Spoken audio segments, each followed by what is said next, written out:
Hey, how's it going out there? Welcome to the show. As usual, if you'd like to support this channel, there are PayPal and Patreon links in the info box below. Got a good one lined up for you today. Bones! How's it going out there to the panel? Who we got? Good to be here. Everyone live. Hello, guys. Good evening. Yeah? Yeah, got you. Loud and clear. All good? Yep.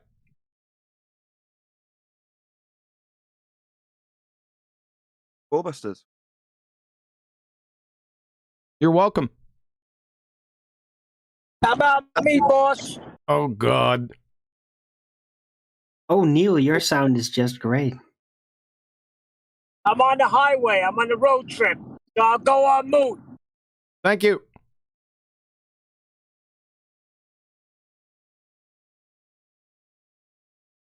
I would just have to say that the timing of Ballbusters today was absolutely spot on. At 2 o'clock, soon as that atomic clock hit 2, bam, bam, it was on, man. That was the best timing I've ever had. Of course, it came at the cost of snuffing out a conversation in midstream. Oh, me too. I was hanging in the chill lounge and somebody got really triggered. But yeah, then Ballbusters went live, so. Yeah. I've been getting a little bit of flack about just being a little bit off timing, just by some seconds and stuff. But I'll go back and look at it again after the show's over today. But I think I was right on. It was balls on. But we had to make some sacrifices. Yeah. So, what's going on out there, guys? What's new? Mark Sargent had a bucket load of guideline strikes on his channel. No way. And, yeah, to put it in his words, waiting for the axe to. Currently, Damn, he's really? not actually had it shut down yet. What he told me. What did he do? A load of stuff about the CDC. Ooh. They're a little bit hypersensitive about that these days, eh? Mess with any magic trick that's current. While they're waving the wand, if you try and grab their hand, they'll shut you down. That's unfortunate, but they put the warnings out there, haven't they? Say warnings. I mean, examples of other people who had their channels taken away from them. Exactly that. More or less, yes. Yeah. Say so. They should be a little bit more, how would you say, efficient, and maybe it's too much work to go ahead and put out like that YouTube I'm talking about, like to put out, no-goes, what you should or should not discuss. You have a list like that? Called the community guidelines. Yep. And they tell you what you can't talk about. Well, they don't phrase it the way I phrase it. Don't mess with the current magic trick. What they say. Right. Yep. I think I'm safe. Sorry about that, Mark. Same here. If there's anything I can do, Mark, I know I've said that already, but let me know. And not having Mark Sargent on would be problematic. It would be, how would you say, it just wouldn't be right. Won't vanish even current YouTube channel. Name Mark Sargent is birth. For he to set up a new channel named Sargent Show. Sure, it would do very well very quickly. From that perspective, I'm sure Matt will bounce back. Uses to. I hope he does.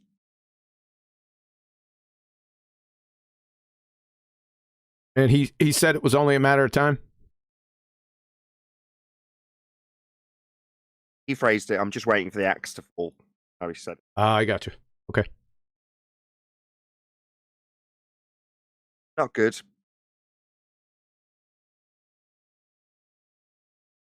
Evening, guys. Sorry, I'm running late. Wow, everyone's Hey, hot. Adam.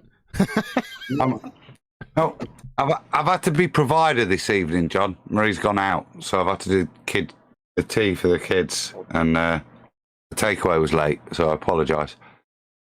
Let me hook you up. That's all. You're fine. It's not anything out of the ordinary, Adam. It's not like, well, this is the first time you're late. I know, but I'm still only just the food's only just arrived, so apologies. It's called fashionably late. No worries. I'm getting my usual. I'm excited about this one. I'm excited Back about my bones. quality. You see my request, John? Your request. And where'd you put your request? Right. Timestamped just a little bit of a video for later.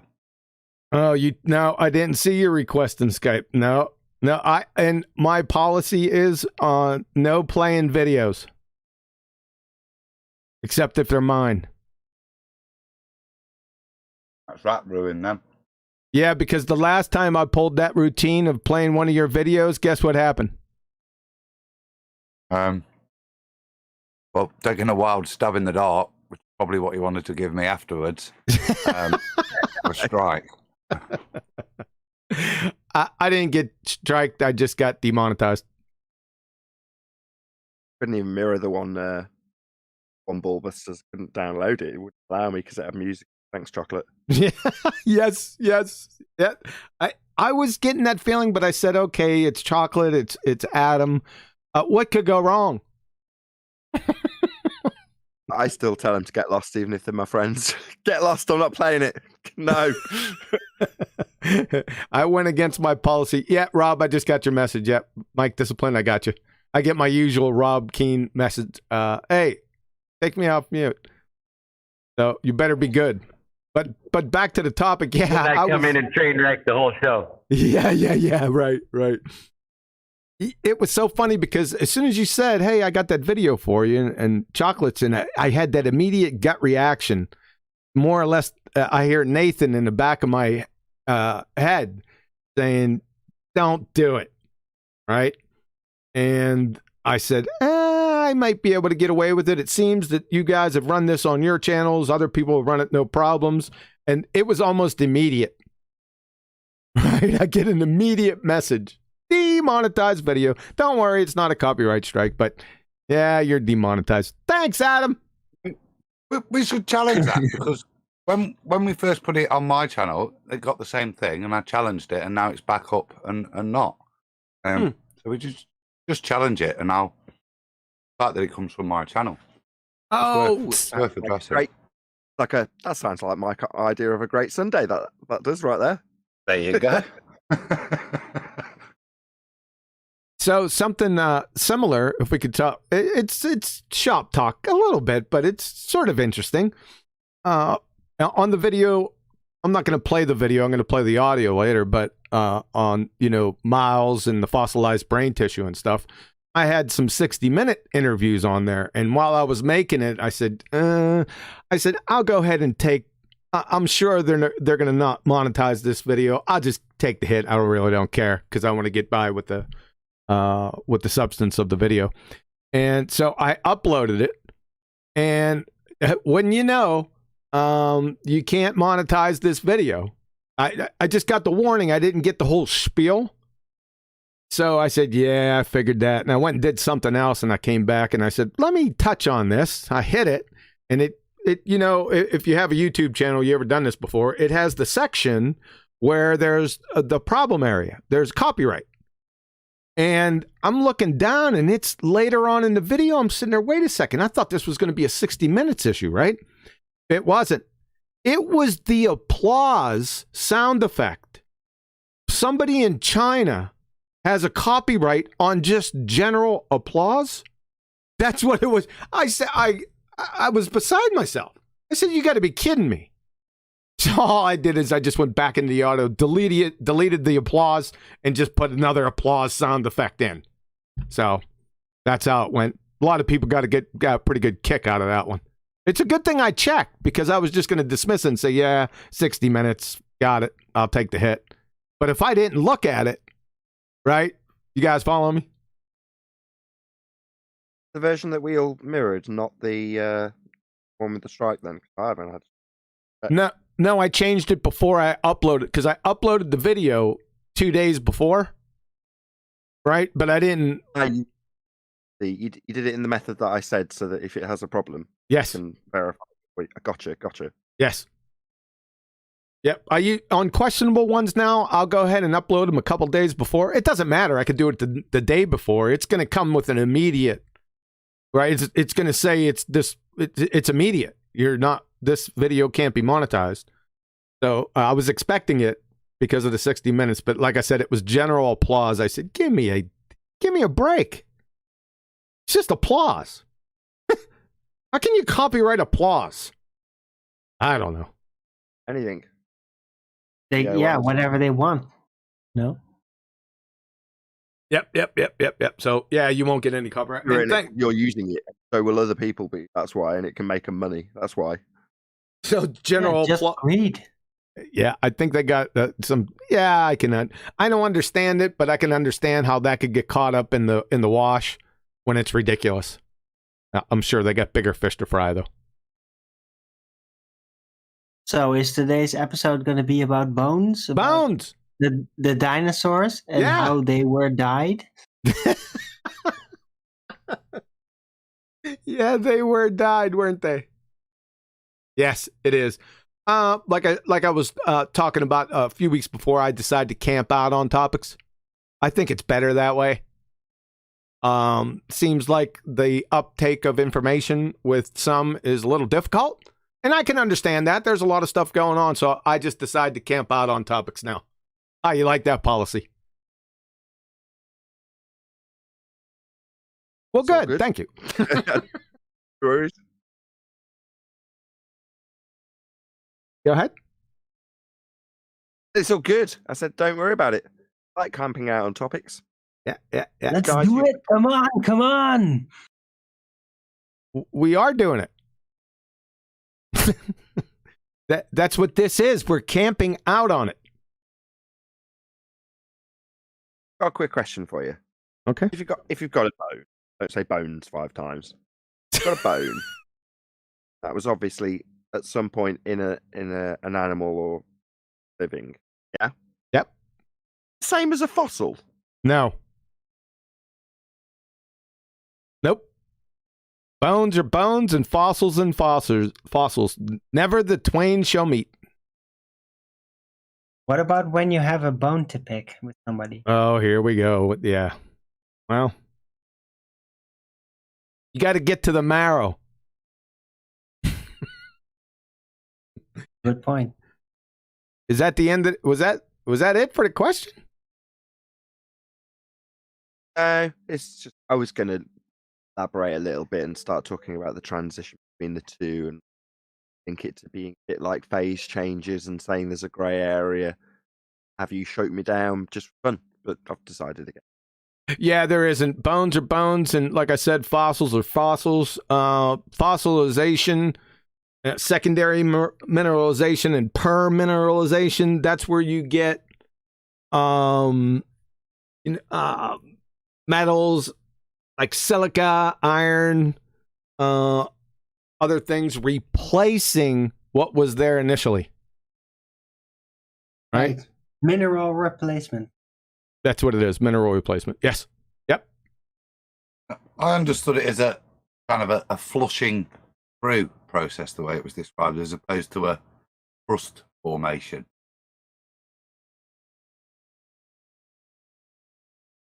That makes sense. So that. No, that's some English. No, I need a translator. Say that one more time.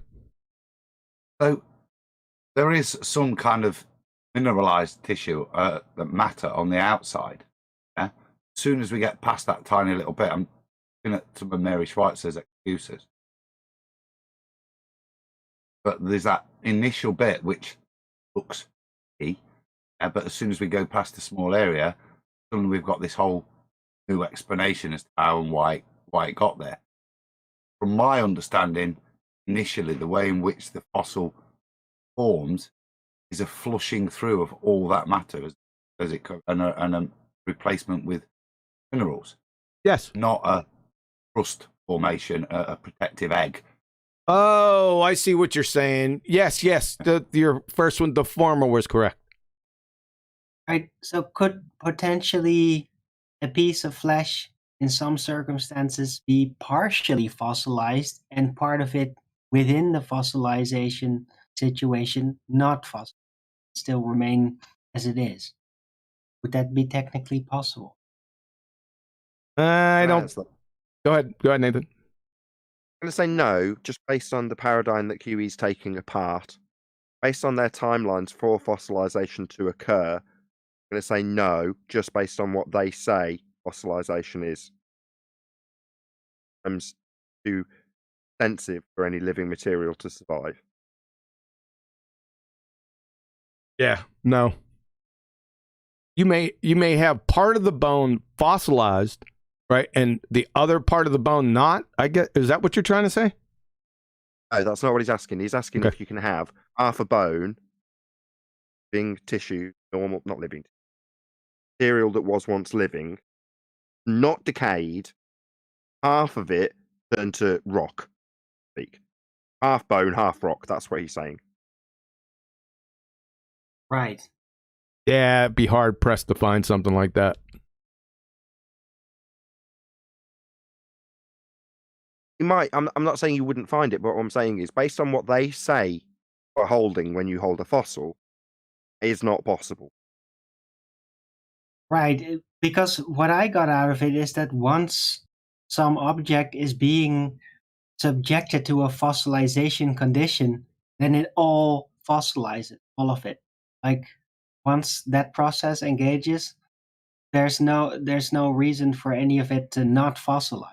It just goes through and through. Correct. But further to that, let's say you had a bone that was sticking out the side of a cliff.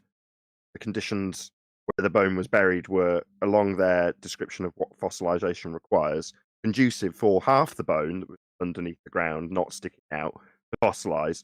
The rest would just disappear. Wouldn't just be the case that you'd have half a bone sticking out the side of a cliff with the other half turned to a fossil inside the cliff. That's never going to happen.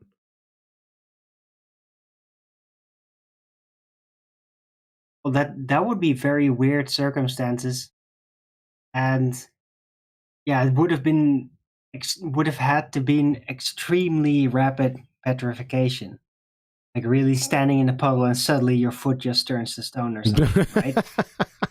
This is a grey area, but so this is where you start getting into the area where you start explaining possible causes of what Mary's rights are exposed. Well, are you charged with that? Well, no. Are you creating a paradigm based around this stuff? No. Yeah, you could potentially offer explanations, or I could start justifying my whys, wherefores, and reasoning should someone find something that I've just described as not being possible in their paradigm. Pulling their paradigm apart, it matters not what might be found subsequently to that if you've not made any claims about it. Don't burden yourself with it, is what I would say. Concern yourself with what they say it is and what it definitely isn't based on what they've shown us themselves. Right. That's good advice. I'm just saying it is an interesting idea. Like, would it be possible in some way, in some circumstances? Definitely not suggesting that that is what happened in their specific case. Yes, Right. correct. I got you, Arwen. I'm following you with that. Yeah, that has nothing to do with Mary Schweitzer's case at all. Yep. Hey, shout out to Retro Bill. He says, get out the Louisville Slugger, grab the spade shovel, start hammering the C4, and watch out for those bouncing Bettys. That's a pretty good summary, man. Thanks. Yeah. I like it. Arwen's right. It is interesting, and we have discussed it. You and I personally, Arwen, on one of the Flat Earth debates, did discuss this. We got into all sorts of things about pyroclastic flows and great mud flood and great biblical flood and all those sorts of things got discussed. It is fascinating. Contextually, in terms of what QE has done, it's taking apart a paradigm from what they say their paradigm is and what it needs. Things out there like Mary Schweitzer has shown that do not comport with that at all. And fossilization. It almost seems like they're pushing it constantly, you know? and this is so typical NASA now. This is the pattern that I get out of it. They're always pushing what is plausible reality. Right? They're always pushing the edge. Whenever they present something, it's always like off in some way. Just seeing if you'll get along with it. That's the feel that I get of it. A lot of it. The fossilization process can also happen very, very quickly. I mean, I've seen fossilized hats, fossilized toys, right? So this process can happen quite quickly. Can I add something in here? Yeah, go ahead. I just like, we also know about petrification. Maybe some people like myself confuse fossilization with petrification. It's the same, only a degree higher. It's permineralization. That is secondarily mineralized. That's petrification. You're real close. So is that what happened to ballers? Their brains became petrified? Yeah, it's fossilized brain tissue, like I said, man. Which one does Medusa do? Say again? Which one does Medusa do? You look at the woman with the snake heads and you turn to stone, right? Yeah, that's full petrification. I had a potato one time. One hell of an acidic look. There was a potato I had one time when I was a kid. My grandfather found it. And I'll tell you what. I said, wait, is this a rock? Nope, it was a potato. Fully petrified. I find that oxygen, specific oxygen deprivation is key part of the chemistry of what causes petrification. So I guess that Medusa's gaze was very oxygen depriving. 1 second. Like I said, when I first come out here, I was running into, because this was a pretty hot topic when I first come out here, and I was running into more or less the biofilm. I don't know if you guys have heard of that, or they were trying to explain away Mary's fossils, or I'm sorry, bones, by the biofilm, and I was like, what? And then I started looking into it. It seemed Mary got pretty pissed at that. Just from the papers that I was looking at. I mean, even in the secular literature, you could tell she was a little pissed that people would try that nonsense on her. That quickly went away. She's looking at cells, looking at real tissue. An idiot. She knows what she's looking at. So to then be told it's like sort of toxic sludge. You're like, that's not what I'm looking at. You know what I mean? I'm not stupid. Yeah, exactly. Exactly. You got it. Yeah. Yeah. And then I was looking at, remember I made a mention of, there was a guy in Denver. He has a radio show. I think it was KGov. Really popular. A lot of people kept, Lawrence Krauss used to go on there. A lot of the bigwigs would go on there. And he contacted the guy I can't remember his name. And I was thinking about playing the video, but that goes against my policy because I don't want to play that game anymore. But somebody asked, I think it was Betty who asked me after the show, and we went and watched it, and she was just laughing at it because he offered, the Denver Bible Church guy had raised $20,000 and called Jack Horner. I guess you could call him the co-founder.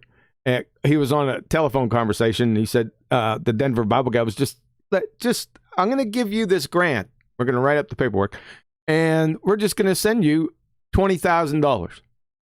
Right. And he said, go ahead. We want it not carbon dated, just to check and see if C14. I don't think Jack even realized what he was asking for. And I think Jack was taking it like we want it carbon dated. No, that's not it. We just want to know if there's C14 in there, because if there's any C14 in the tissues, it's game. The jig's up, right? And I don't even know if Jack was playing ignorant. I can't tell. I can't read his mind. I just go by his reactions. But he was trying to get out of it and trying to. I don't want to say sound condescending, but the guy raised the ante. He goes, "Listen, I'll give you more. We'll give you $25,000 if the test, if it doesn't cost that much, you can just keep the rest. It's no problem. We'll just a grant to the Museum of the Rockies, I think it was." And the last part of the conversation, Jack said, "Well, I have to talk to Mary," and that was it. That was about 12 years ago, and they didn't take the grant. It's no problem, Jack. There's been soft tissue found by the metric tons, and a lot of it, they found C14. So jig's up. It's over. Oh, super chat. Hey, James Mays. Thanks, man. Hello to the panel. I'm here. Enjoy the show, folks. Thank you, James. Appreciate it, sir. I was too busy talking and not watching. There's going to be a fairly substantial audience of flat earthers, us globe heads as well, that may not appreciate why you've dropped down here. Don't appreciate the connection between here and call them ecotards. Mm-hmm. Detail that's connected. Yeah. Audience who may not have an appreciation, have a thorough appreciation why we've dropped anchor. Yeah, well, it's all connected, and it's connected by the lips, more or less. Now, there's a lot of branches that go off, but mainly to the long age brigade, right? They need long ages in the heliocentric ball-tard spinning space monkey. That monkey part, this is connected too. But the key part of this is the long ages. They must have those long periods of time, because if they don't have those long ages, evotards go by the wayside. Of course, they're already by the wayside anyway, just with simple coherency. But anyway, for the Kant-Fogg-Amir masses, those long ages just crush the heliocentric model. To keep it short, how about that? In billions of years. Yes. Billions. What's his name again? Carl Sagan. Yeah, that guy. Billions. Yeah, to keep it short, Nathan, I could go on and on for about an hour. But I think that summarizes it. Right, and evolution, it requires all that extra time because it's so dependent on flukes, random mutations. Eventually, somehow lead to that evolved form.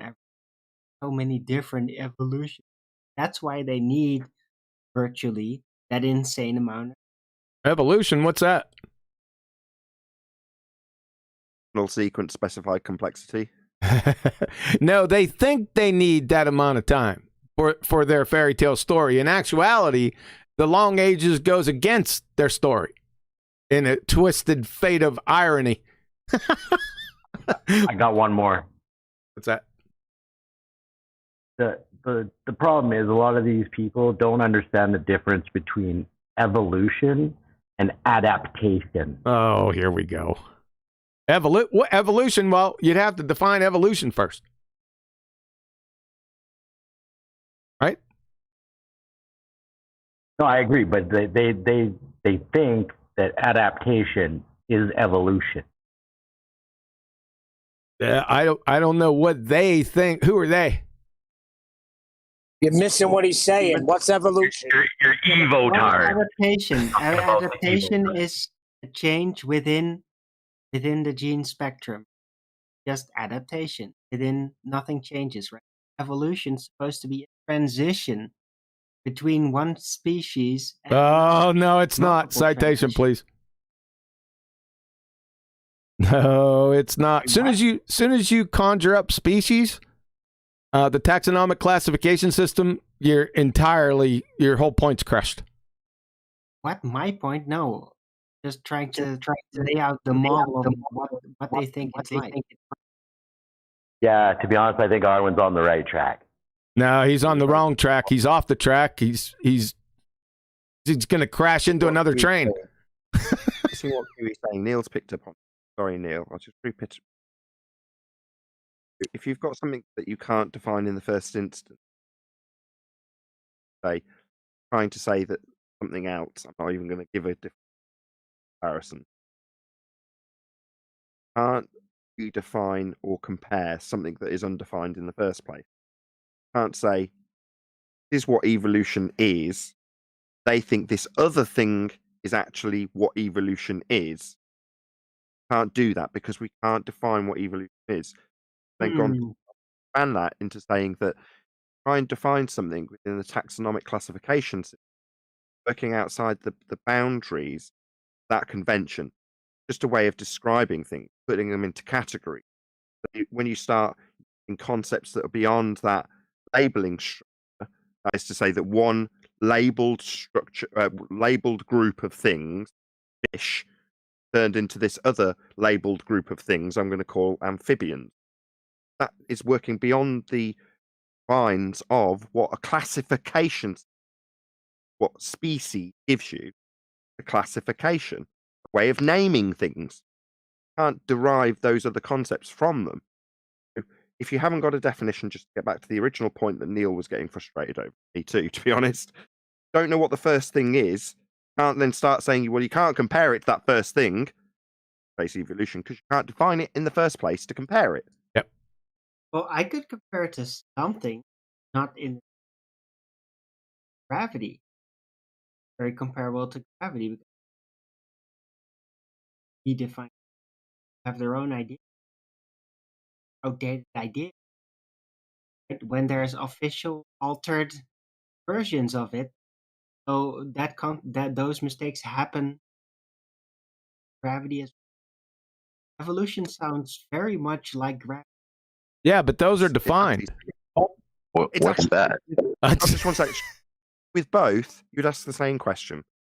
Someone says gravity, you say, what's gravity? Someone says evolution, you go, what's evolution? You say, yeah, Arwen, exactly. I wouldn't say so because gravity's defined. Right? That's true. At least you've got a definition. We had that the other day.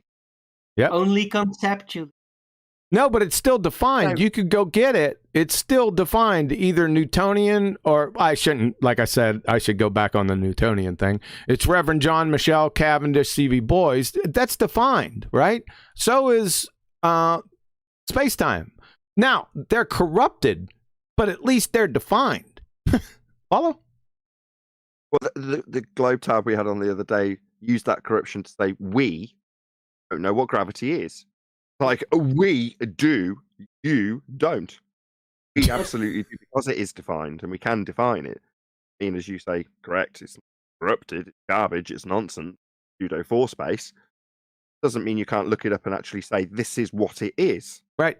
In the case of Newtonian, the bending of space-time caused by the uneven distribution of mass. That's what gravity is, as defined. Whereas evolution, not so. Compared in that regard. So, yeah, just to be agreeable, no, Arwen, I'm afraid you're completely wrong. I don't know why I agreed with you. Oh, okay, but really, Yeah, like but you gotta ask them. You gotta ask them what's that. 'Cause Chocolate. half the time they don't know. They're talking about the old and busted.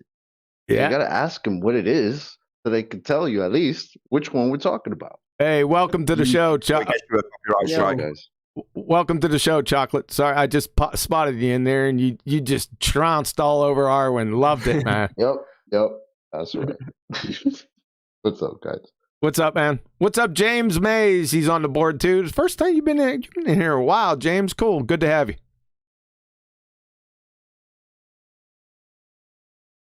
How's everybody doing today? I still kind of want to know, like, really, is no official register? Oh, you're dead. He's all right for asking. You could go try to find one. This is good. Oh, hold on. Arwen's very good at doing this sort of thing. Hey, Arwen. Ahead. So we've got the whole show. I'm hoping that we'll negate any need to repeat any presentations that have gone out previous, which is why I'm having this conversation. I'm glad this has developed the way it's developing. Try and define it, Arwin. You're good at doing this. If there is a definition out there, you'll get it, right? Just with your typey types while the show's running live. That's about defining it for us while this show runs, and let's see how you get on. Okay. Okay. You described exactly what I was doing.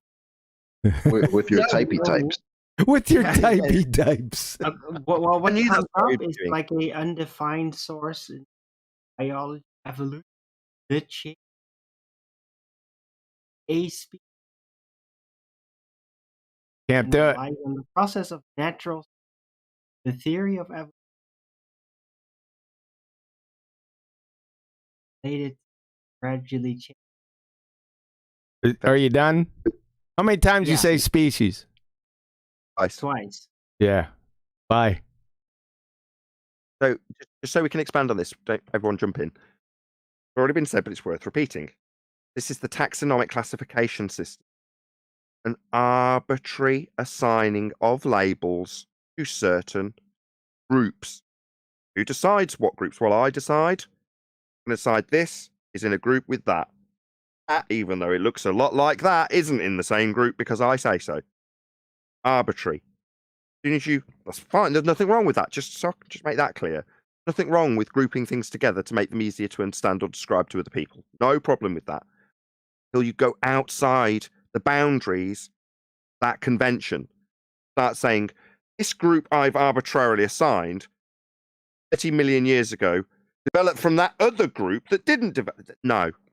As soon as you start using the word species, working within a classification system, then extrapolating out from that classification system. So that's dead on arrival, that description. But I'm glad you read it. That's the whole. Good. Do more, please. Okay, I get kind of like basically a niche occupation category. Idea. We could stop right there. Kind Well, of like there- astronomy. Well, it depends on what you're trying to do. If you're trying to define it, I usually get past and I usually throw out what is evolution because we get bogged down because there's about 45 different definitions.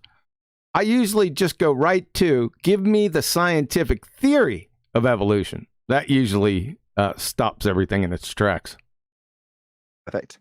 They mentioned that as well, didn't they, Alwyn? They used the word theory specifically. They did. Yeah. But because they used the word theory, you can ask them for the scientific validity. Theory comes after experimentation, scientific terms. That's what they're punting.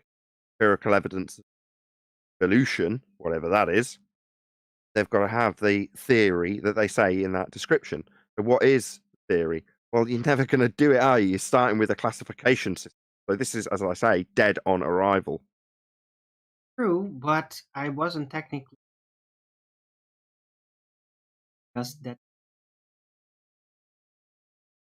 Indeed, but in that definition that we've said is dead on arrival, it did say species twice and theory.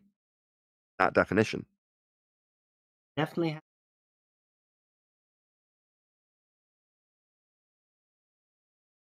It's also useful from previous subject that we've dropped anchor on, which is science.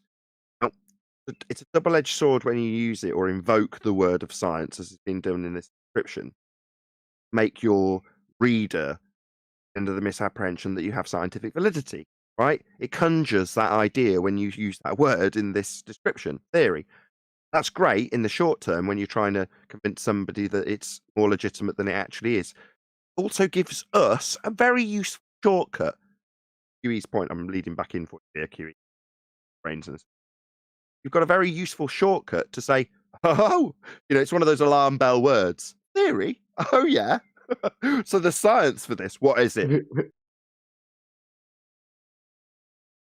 Yeah, I like those little trigger words. Eerie, really. They did try though, but yeah, what I've heard, most of their attempts failed.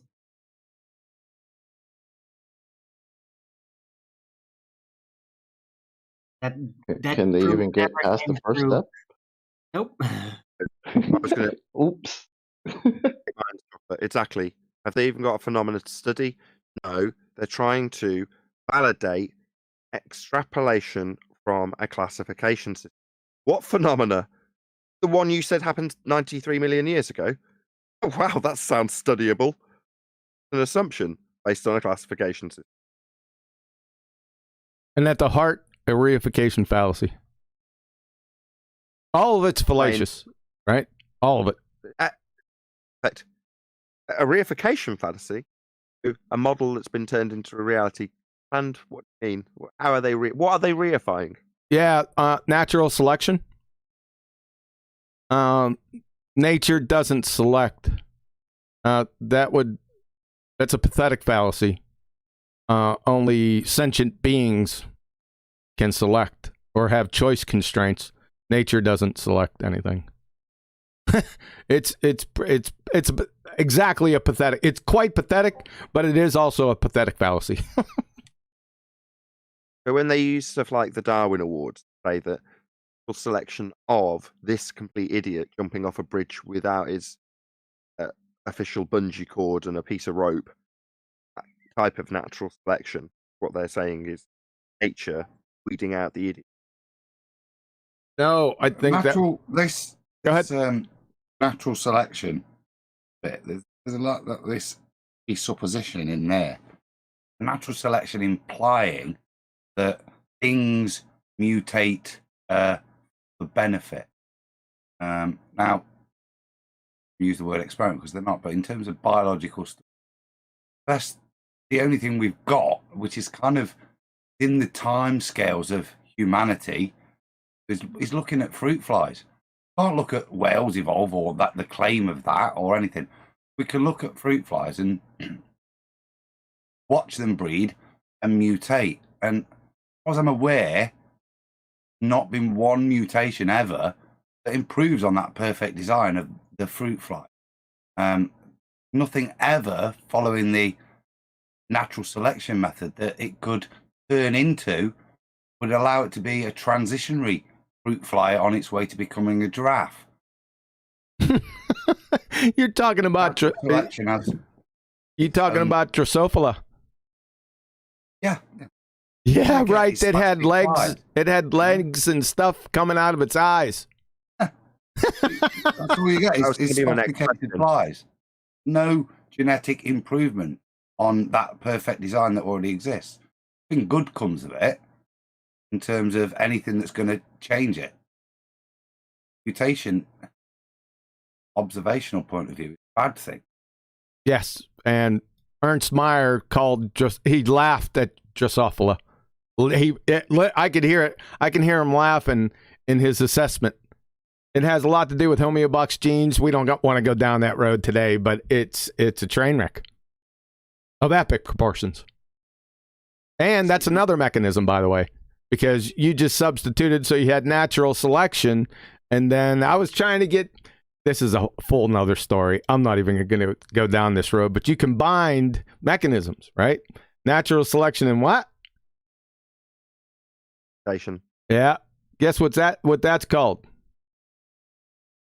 Two mechanisms. I hope those guys aren't listening to this because it would ruin any comebacks. Say again? I was going to guess the equivocation, but probably not. No, it's the modern synthesis or neo-Darwinism. So two mechanisms. They take natural selection because they know they're screwed with natural selection. So they just combine natural selection and mutation. That's neo-Darwinism or the modern synthesis. However, all that was disproved. If you could disprove something that hasn't been proven, but they did it, they disproved the whole thing. I think it was Dennis Noble from Oxford. He works in the physiological or anatomy department. He just crushed it. I think it was somewhere. I'd have to go searching for it, but it's a joke. Yeah. So they're back at square one. Silly. Why don't they just build on the adaptation?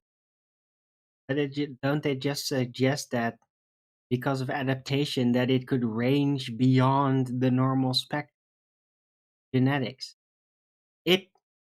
How can it range beyond the genetics when you adapt, you have to have that information already inside your genetics, so it's not coming from outside.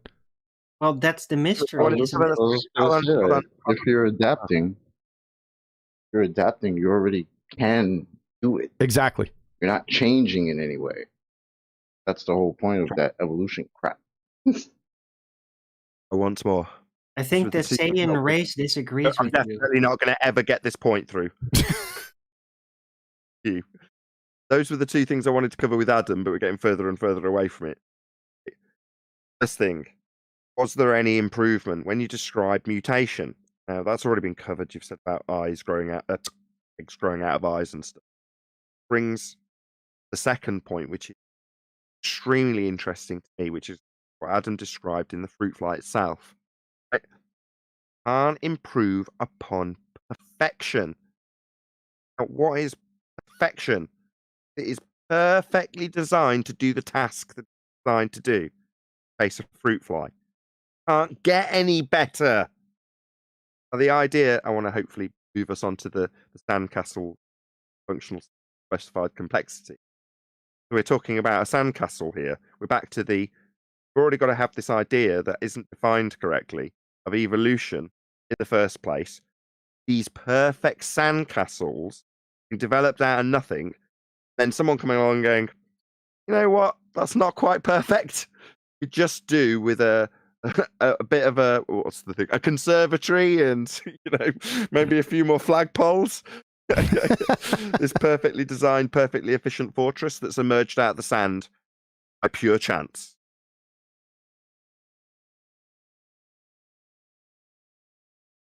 Keep going. Adam, you there? Keep going. You're stalling enough time. I'm going to get Ernst Mayer's take on that Drosophila or the fruit fly. Go ahead.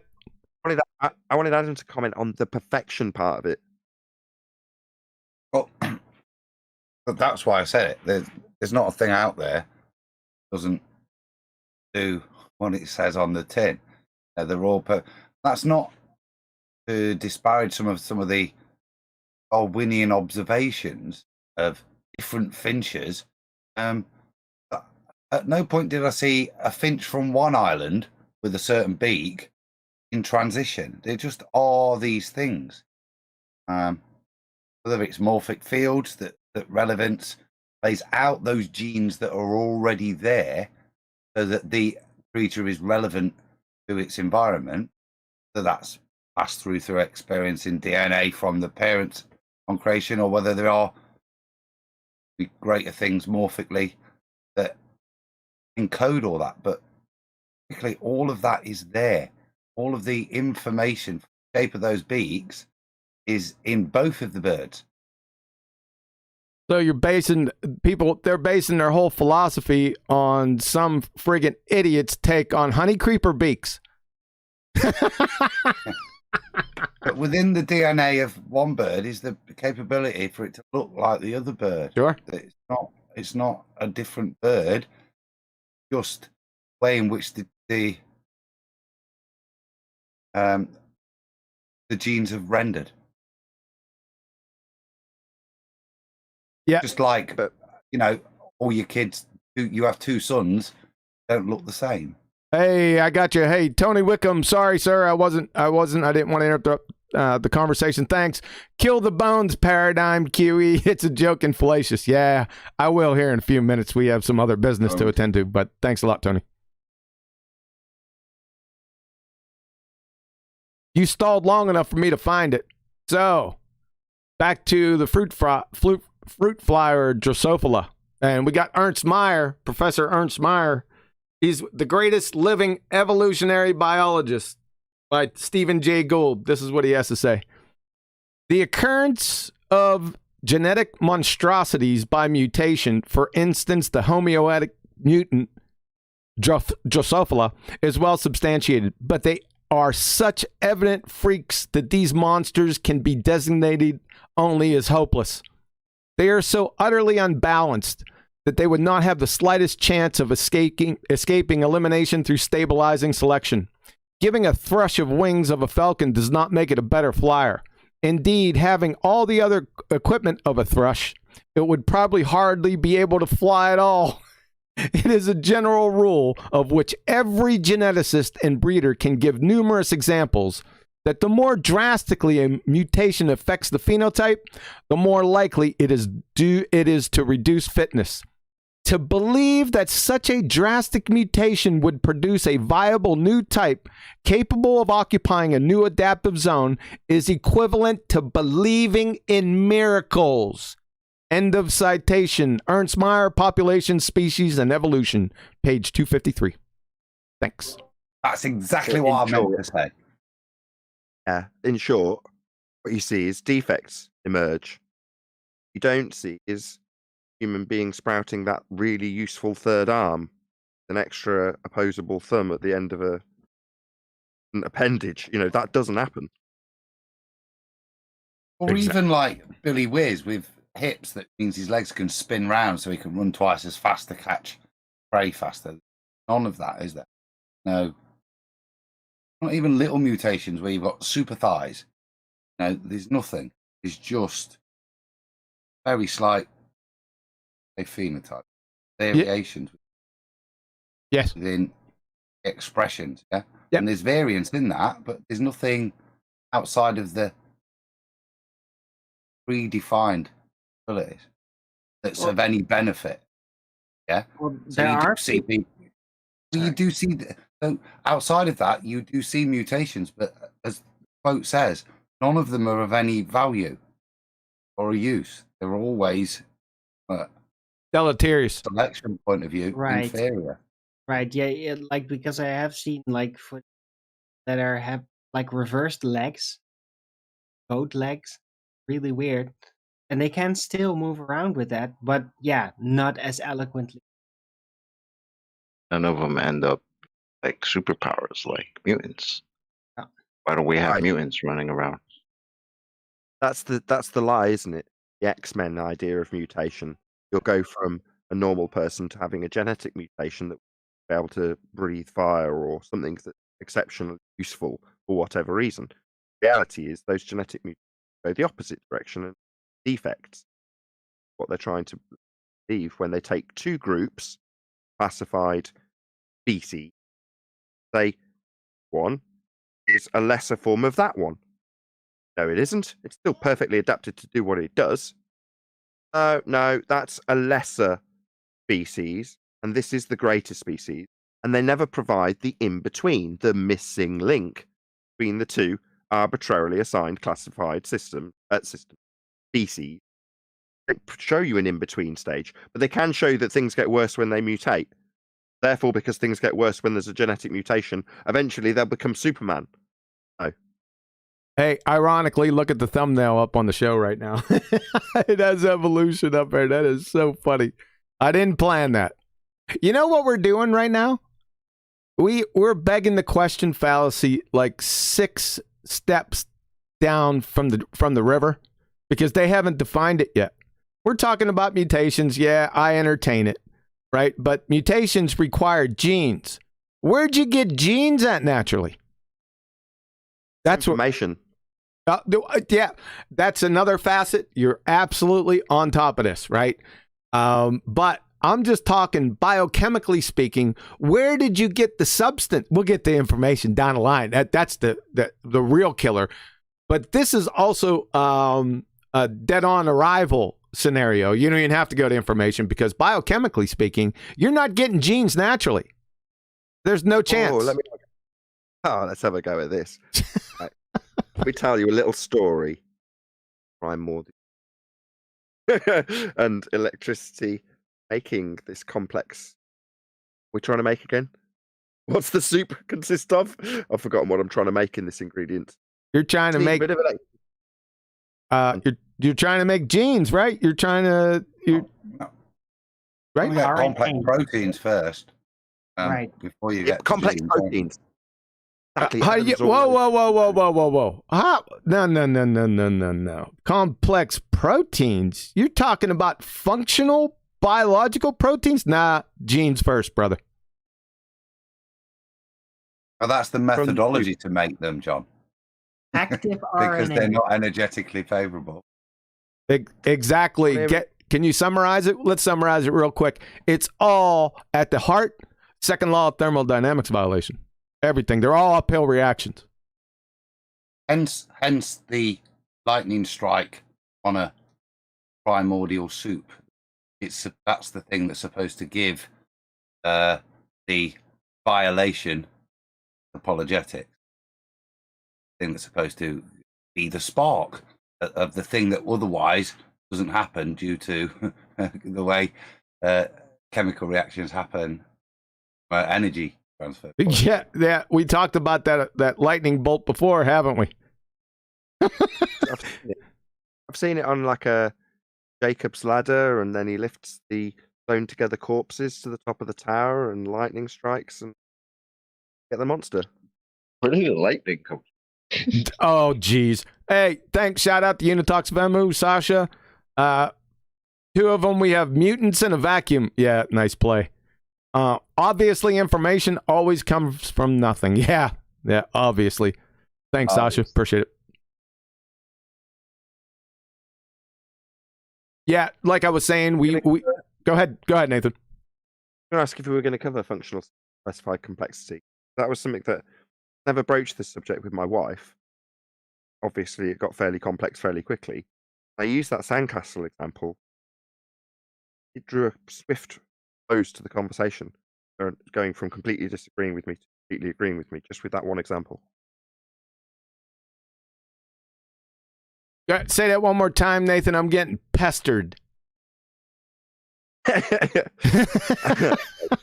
Just because of the recent deluge of people covering this subject, mainly because of you, obviously became a discussion point here between me and my wife. It got to a point in the conversation where I used the example with the sandcastles, plain functional sequence specified complexity. That single example got my point across to the point where she went from disagreeing to agreeing with me. It explained everything we've covered on the show about taxonomic classification systems, and a lot of the other things we've covered didn't sink in until I tried to explain about the sand dunes, how you'd get a sandcastle to emerge out of that, explaining the actual complexity, the proteins that you're describing that you need in genes. That was the example that got my point across, and I don't make it as well as you do. Hoping you will make it now. What the point with functional sequence specified complexity, it's probably one of the easiest things to recognize. And that's why I always use the sandcastle and sand dunes, because you're never going to run across a sandcastle that nature made, right? It's not going to happen. You're not going to be walking down the beach with your friends and, come across a sandcastle and wonder out loud and say, boy, that's amazing. Maybe we can come back tomorrow and find out, and let's see what nature's going to make next. That will never happen. If it does, then you better not have mental health professionals in the vicinity, right? Because that can't happen, right? It takes, for functional sequence specified complexity, it takes two things. It takes the right amount of energy, right? That's one thing. The right amount and the right energy, because of the electricity thing, right?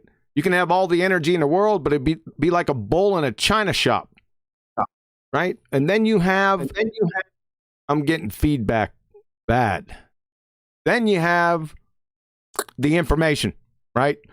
You need two things, energy and information. Information only comes from intelligence, and it's all downhill from there. Is that good? Yes. It is. Yeah, that's the best. And it's I always bring that. It's one of my favorite arguments because it's simple. And you don't have to have a degree in biochemistry to figure it out. Right? Yep. And like you said, we're 7 steps down the road when we're talking about mutation. Yes. We're talking about the pre-assumption that you've got at one end of the beach a fairly mundane castle, like it's been put together with a child's bucket, and then they've dug a moat around it. And at the other end of the got something that's been carved by a person that's had 25 years skill sandcastle carving. Somebody comes at the end of the day when there's no one on the beach at these two sandcastles, says that sandcastle on the right evolved from sandcastle on the left, and they both emerged out of the ground. Nothing. I classified that as a simple castle, and that is a complex castle, and the simple castle evolved into, through this process, evolution, I'm not going to define, the big sandcastle. What's happened in 6 steps along the begging the question fallacy?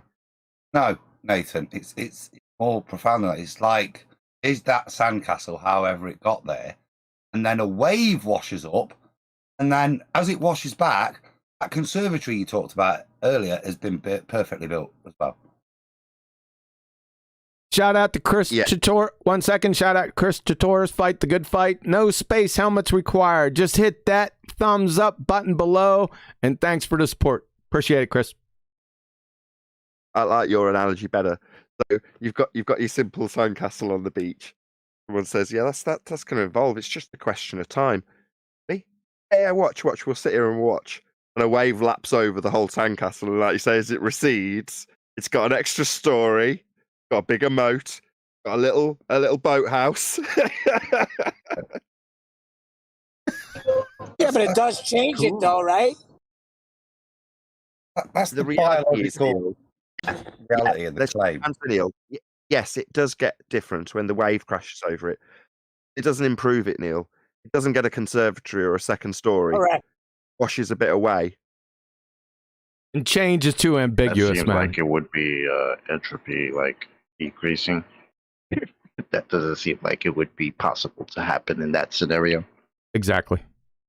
Oh, shucks. Yeah, you just can't say change. That's too ambiguous. It's too proby, right? Because everything changes. They're not explaining anything, right? With the change deal. Is change a mechanism? Yeah, but that's their trick word, though. That is the trick word, and that's why I always focus on it. Is the change in the weather the cause or the mechanism for a hurricane? That's the one that usually that's a Jack and Yard one right there. It's the difference between science for a phenomena and the description of occurring. So in terms of natural laws, really cracking description to how a hurricane emerges with the use of the second law of thermodynamics. Anything to do with why the hurricane first emerged, describing it is explaining it. So that's the difference. It's the second law, and when you're describing change over time, not explaining why that occurs, and give a really good description of how the sandcastle washes away, why the waves coming in. Well, the second law doesn't give you a description. It doesn't give you an explanation for that. It just describes the occurrence, the change over time, as opposed to scientific validating why that change occurred. Isn't it about to pressure? Again, Pressure. you're explaining the weather. Yes.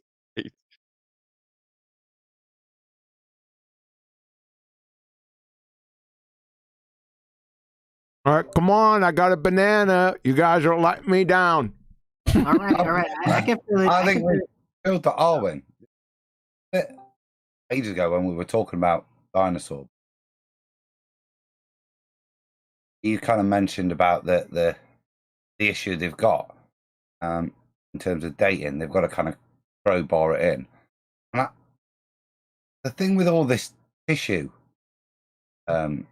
identification is it throws me another question on the dating method in use, because just because the methods they've used, i.e. the circular logic with rocks to mandate what you see and the timescale it has to fit in. Very interesting when we have a different timescale that we can have practical experience of, which is decomposition. It's interesting that there's that complete abandonment of all the knowledge we have actually got and is validatable with regards to decomposition. That's completely binned in preference the paradigm. But is it binned on the inside circles? They must know this actual method, dating method.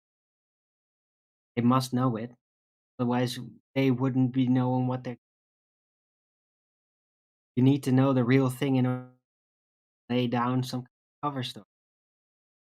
Otherwise, you don't know what you're covering. Yeah, you know the age of the rocks because you look at the rock and you see what the fossils inside it. That enables you to identify it. And when you know the age of the fossils, you can look at the rock it's in and identify it from that. Yeah, that checks out. No, the petrified things are basically. Exactly my point. Via that, therefore, you can ascribe early times to it, can't you? No, everything's undateable. Everything's undated. You can't date them. You can't date anything. How are you going to date them? Scientifically, you can't do it. Stick it in a box. That's the only way physically. But okay, we have comparisons. Okay, but we don't have the comparison or the alleged claims of millions of years, but we do have comparisons for decomposition. And those comparisons mean we are finding tissues. I want to come on to some of the tissues that are found in the Triceratops. If we find in these tissues, then our knowledge is validatable, contradicts first and foremost their claim. Does that make sense? Well, I think Huey said it earlier when he described two of you between you. On the one hand, study that's fine with entropy, decomposition. But what they describe, which is violation of thermodynamics, got things being gated, merging, violating the second law. So you're right, QE, at its heart, the idea of evolution is a second law of thermodynamics violation. Yep. Always been. Yep. They just hide it. And then when you go into these, even the debating forums, it'll be creation versus evolution. And then when you get into the actual nuts and bolts in the forum, they'll back away and say evolution has nothing to do with creation. Well, what? Okay, what's evolution? Then give me the scientific theory, and then it goes round and round we go because they can't get out of it. Because I got tired of going down the whales, antibiotic resist. I got tired of destroying them. It was fun, but I got sick of it. So I just kill it, right coming out of the gate, right? And check this out, folks.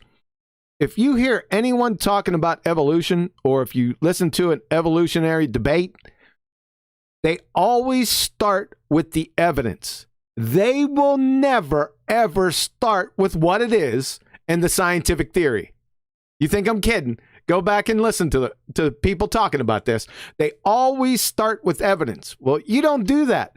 First, you have to define what it is you're talking about first, and then provide the evidence. Because if you don't define what you're talking about first, then any evidence is available for you to bring up. See the little trick? Mark my words. You'll see it every time. I was just going to say, sounds like another trick. I've got one of the other tricks that they kind of mention. Continue what, and the kind of link's nice. Owen asked earlier, have they come up with anything to explain it? And they're staying in the same paradigm. I've looked at it, John, and I come across this thing called, and this is to excuse why there's tissue and specifically protein matter there. Never mind full cells. They came up with this thing called does exist, the Fenton reaction. I don't know if you've heard of it. Yes, I'm aware of it. Yeah, I'll summarize it quickly then. Just so free radicals, right? Yeah, I did it in the Mary Schweitzer. Hold on a second. I did it in the Mary Schweitzer presentation, dude. Let's hear it though. Let's summarize. No, go ahead, Adam. In terms of in context to why the hell we're seeing these things after 65 million years, they some with regards to the bloods, but the basic claim is that your protein molecules are long things that can degrade easily once they break. What happens is you get this Fenton reaction where there's a bonding, cross-chain bonding, which then stabilizes it, makes it more impervious to the second law, or in this case, decomposition. That's why you get inside these soft, squidgy collagen and all these protein molecules of all cells. Not because it's not 65 million. Yeah, it's nonsense. If you go back to the Mary Schweitzer presentation, I do touch on it briefly. It's hydroxyl free radicals. Yeah, that's akin to putting brown recluse spiders into mummy tombs, and that's why they're preserved. It's like I said, if you don't define the terms, what they're doing for, I looked into that and thought, oh, is there something crazy shit going on? And then you look at it and you look at what a Fenton reaction is, and even proper pseudoscience, because it's two things that are just not mutually applicable to each other. Yep. Yes, Fenton reaction happens, but not to justify preservation of protein 65 million years. Hopefully, It's the old sequitur approach then. yes. Yeah. Because they know their target audience isn't going to know jack squat. That's why Mary removed her materials and methods sections out of that paper. Like I said, for all you guys, I hope you went back and listened to the Mary Schweitzer presentation. I don't think I put it in the description box of this video. I screwed that up. But hopefully people went back and listened to that entire presentation at the end, because they never got to her fairy tale preservation mechanism. And I took it. It's just laying there bleeding. Well, that made me laugh, John. As far as I understand it, the comparative method he used was take some ostrich blood vessels, Chicken and ostrich blood. yeah, stick them in some irony blood thing at a constant temperature, sealed for a couple of years. Take them out, say that they look really well preserved, and then say that, there you go, that proves that if you stuck that thing in the ground for 65 million years, justifies why it's Yeah. same. Yes, sir. Yes, sir. I would advise everyone to go back to that presentation and listen to the end of it. It's cover your eyes. I get medieval. Pull together a recipe. Look at it, gas mark 0.25 for 65 million years, and you get the same effect. That was her response. Comparative, because it has to be iron rich, because this, I think, elicits some of this Fenton reaction or adds a level of preservation. That was her claim, and that same as something dropping dead 65 million years ago, getting quickly covered, and those 2 years clearly demonstrate that that's what would happen. Those 2 years clearly demonstrated. Like I said, guys, go back and watch that Mary Schweitzer. I'm telling you, I pull her entire study apart. The thing that was very telling about it was the nature of the consensus science that's actually occurring. By her horror finding this in the first place, I was really worried about what my superiors might say. Why? Because it's not conforming with the consensus reality that's put out in the narrative. That's why. Presumably she's been, I assume, on the right track. Later come out with this, put it in gas mark 0.5. But presumably because she wants to keep her job and she wants to keep her career and she wants to keep everyone around her sweet and doesn't want to upset anybody. That's terrible. That's not the way to go about doing science. This is science. All right, we ready to run it? Let's get to business. Okay. Yeah, I'm not going to share it. Can everyone, mic discipline, please? Don't have to put it all on mute. We'll go ahead and run the Miles, Liar, Davis, Sly, Spunk, Monkey, Sparkane, and OLM, oh loser, fossilized brain tissue.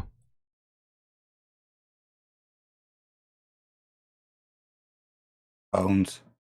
Here we go. Yeah, you're going to have to check it out on the YouTube stream. I'm not sharing it over Discord. Here we go. Miles the Liar Davis, Sly, Spunk Monkey, Sparkane, and OLM. Oh, loser, there art thou. June 2021. But the Mary Schweitzer situation is often represented as she found soft tissue. And she didn't find soft tissue. Are you high right now? What she found was effectively fossils of soft tissue. Oh,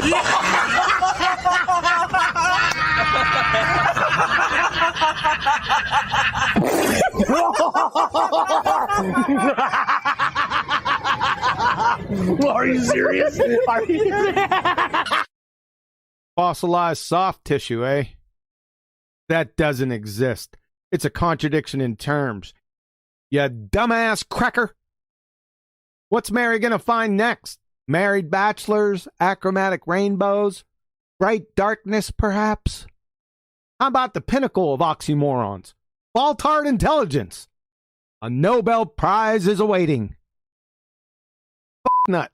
Did you know that Dr. Mary Schweitzer was interviewed live in her lab on 60 Minutes in 2010 in front of tens of millions? Watching her stretch out flesh under a microscope from a 68 million-year-old T-Rex femur. Then, trumping that a few seconds later, showed soft, pliable blood vessels in an 80 million-year-old hadrosaur. I wonder what those little round red iron-containing thingies in those soft, pliable blood vessels were. A real mystery wrapped in an enigma, I bet. Let's take a listen. What happened next happened by mistake. Mary put some fragments of the bone in acid to dissolve away the outermost layer of mineral. But the acid worked too fast, and all the mineral dissolved away. Being a fossil, there should have been nothing left. Did you hear that, Miles the numpty muppet dipshit? Leslie Stahl has a more well-dot acumen than your dumbass. And you're a self-purported seasoned biologist?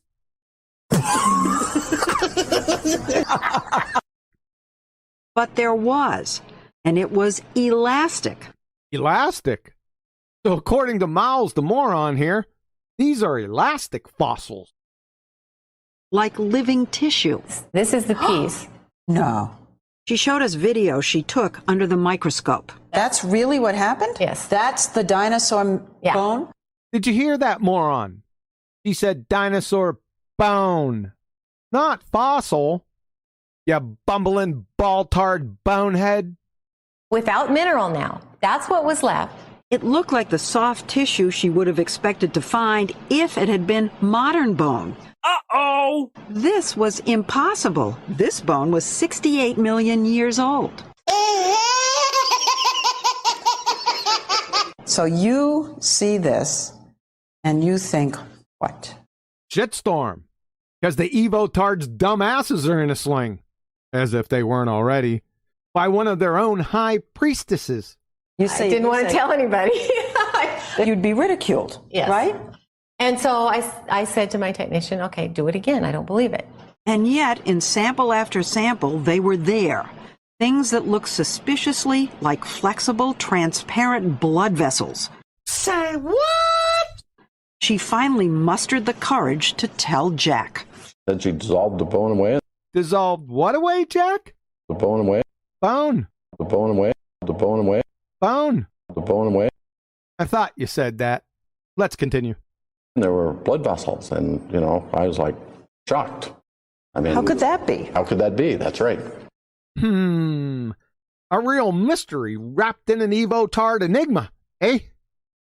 I'll take a wild, flailing shot in the dark at her. Perhaps the bones are young, and your pseudoscience fairy tale of a myth long ages just got jacked yard. Hosmer with a drive. Cheese and crackers. Jack? FYI, Jack is Jack Horner, paleontologist. Jack was the inspiration source for the Jurassic Park character Alan Grant. Jack served as a technical advisor for all the Jurassic Park films. The things Mary was finding inside dinosaur bones. Look at that. blood vessels, and even what seem to be intact cells, pose a radical challenge to the existing rules of science, that organic material can't possibly survive even 1 million years, let alone 68 million. Mary, Jack, and their team published their B-Rex findings in a series of papers in the journal Science and were promptly attacked. Well, yeah. Here they come to save the day. Evotards! Critics said their samples might have been contaminated. Hey, Leslie, how about if the critics themselves were the contaminated samples?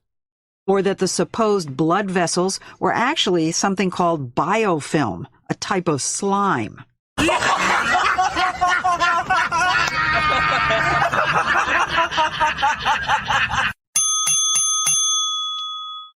Critics bio-confirmed. But as Mary showed us, she's been able to replicate her findings. These are pieces of an even older dinosaur, a well-preserved 80-million-year-old duckbill. When she dissolved it away in acid... Let's put this under the scope here. Well, look. Is that a blood vessel? This is a blood vessel.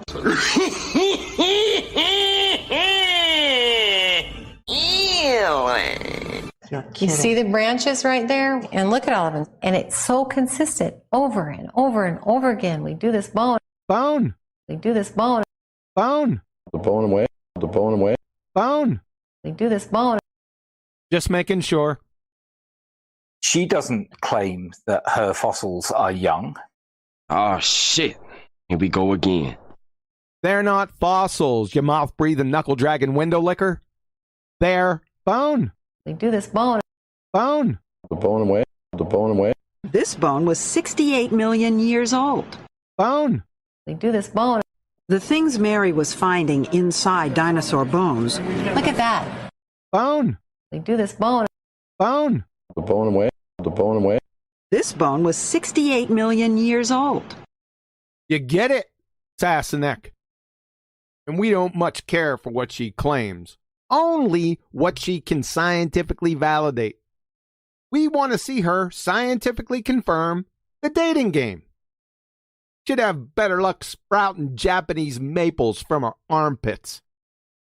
She was questioned. She wasn't believed to begin with, so people thought she'd made an error. Yeah. She wasn't believed by who? Evotards. And what she'd found was a different method of fossilization. No, she didn't. What the fuck, dude? So while Mary was analyzing soft tissue and bone, he discovered a new method of fossilization?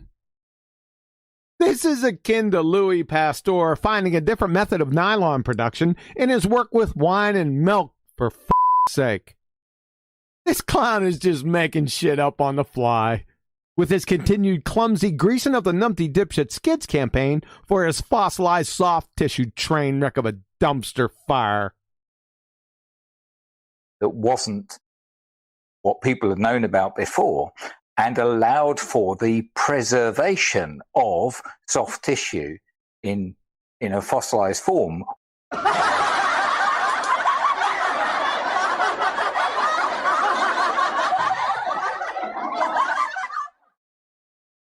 Folks, the only fossilized soft tissue, my word, ever discovered was in betwixt spinning space monkey ears. The technical name is silicified sphere-tard gray matter. The colloquial phrase is fossilized bald-tard brain tissue. As we all know, it's chemically inert. The soft tissue is not preserved. It's not that there is soft tissue remaining. Oh, shit. Here we go again. Deny, deny, deny. Fanatical, blind melon chitlin religitard. Psst. The things Mary was finding inside dinosaur bones... Look at that. Blood vessels, and even what seemed to be intact cells. Flexible, transparent blood vessels. There were blood vessels, and, I was like shocked. Oh, son of a... That's gonna leave a mark. I've not heard a satisfactory explanation of how soft tissue was preserved for 6.5 million years. Can you give me? Can you prove that it was? Now, Sly the Spunk Monkey Sparkane wants to add his 2 cents and challenge the discovery of soft tissue in dinos. It wasn't a mere 6.5 million years either. It was 68 and 80 million years, respectively, with Mary Schweitzer's discoveries. But that's mere child's play. Hold on to your fossilized brain tissue, ball-tards. The world record holder for allegedly antiquated, anachronistic soft tissue.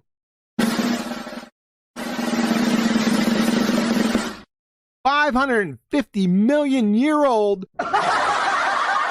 Russian beard worm.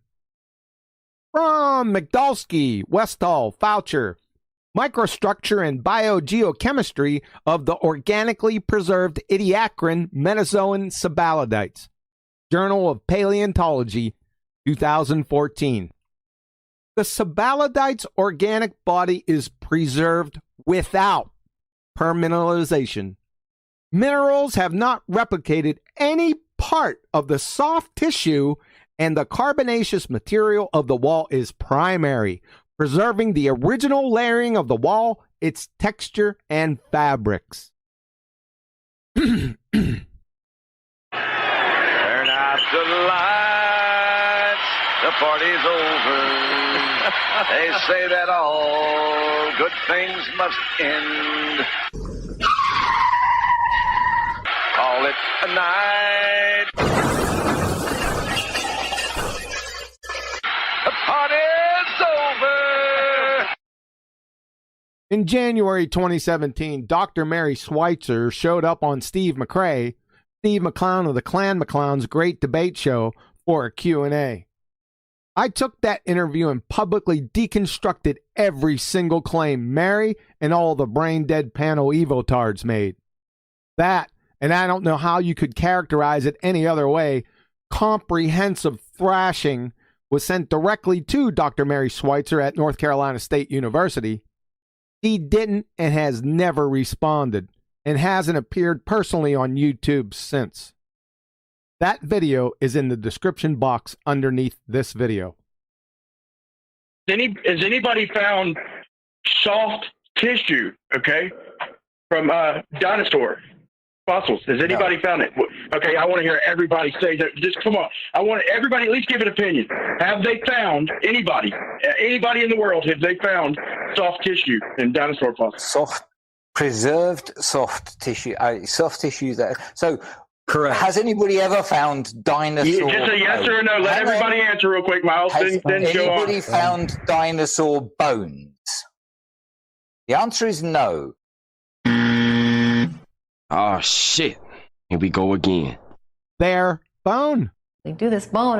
This bone was 68 million years old. Bone. The bone away. The bone away. The things Mary was finding inside dinosaur bones. Bone. They do this bone. The bone away. Bone. They do this bone. The things Mary was finding inside dinosaur bones. Look at that. Bone. The bone away. The bone away. This bone was 68 million years old. You get it, dumbass crackerneck. Moreover, from the aforementioned thrashing, Dr. Mary Schweitzer, the internal parts of the T-Rex bone look just like a modern horse. There was no extra mineralization. It looked like a horse that died about 10 years ago and sat out on the prairie. Uh-oh.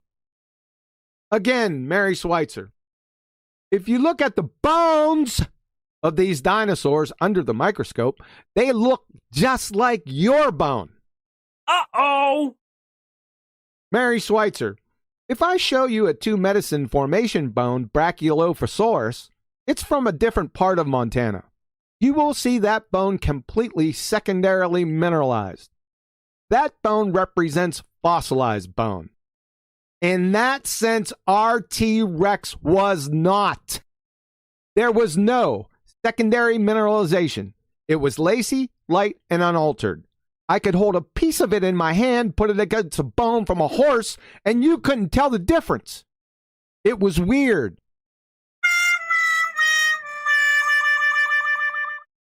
Fatality. Furthermore, I have 30 references beginning in 1993 to the present, sitting in front of me from the most prestigious peer-reviewed journals in the world. Journal of Paleontology, Nature, Science, Proceedings of the National Academy of Sciences, PLOS ONE, Proceedings of the Royal Society, Bone, Acta Histochemica, Nature Communications, the Journal of Vertebrate Paleontology, and Proteome Research, all directly confirming dino soft tissue. You blind, melon chitlin, unread, willfully ignorant, numpty dipshit. Now the ball-tard schmuck biologist is going to shift focus to Mark Armitage. Mark, a microscopist, published his work in 2013 on soft tissue he found in a Triceratops horn that he dug up, and was richly rewarded for his efforts and dedication with a pink slip by his employer, California State University Northridge. Gotta love it. University employee, and you are, and it sounds like he was a lab manager, so not a particularly highly positioned university employee, but if you are using your position to promote something which the university disagrees with and disapproves of, what he should have been doing is presenting his work to the scientific community for criticism and for questioning and for repetition and analysis and so on. Monkey boy. That's exactly what Mark did. From Mark Armitage and Kevin Anderson, soft sheets of fibular bone from a fossil of the supraorbital horn of the dinosaur Triceratops horridus. Acta Histochemica, Volume 115, Issue 6, July 2013, pages 603 to 608. And by the way, that's a peer-reviewed journal. You know something, Wendell Liquor? Allow me to give you a news flash. A Be Kind to Dumb Animal Week helpful tip. It's well past painfully obvious to anyone that can fog a mirror that you're absolutely clueless about whatever you speak of, no matter the topic. You don't even have a Formica deep surface understanding of the topics that we've listened to you spew out from that incoherent, unread, ball-tard blowhole of yours today. It's friggin' embarrassing. Isn't it time to get back to your true vocation? Picking up cans along the side of the road. Supervised. Now we have Mr. Rotating Engines. Oh, Alem. Oh, loser, there art thou. See previous numpty clip. Opening up his incoherent ball-tard blowhole and bashing himself in the face with a spade shovel. Again. Oh, yeah, more information about Mark Armitage. He did not find a Triceratops horn. He found a bison horn.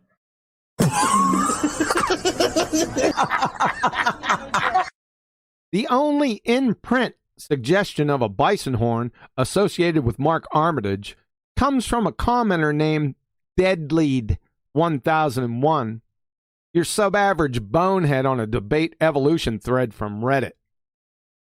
You would think, and I'm just spitballing here, that the referees and or editor from Acta Histochemica might have done their due diligence and made sure where the soft tissue was coming from, so as to not allow the journal to become a laughingstock and implode.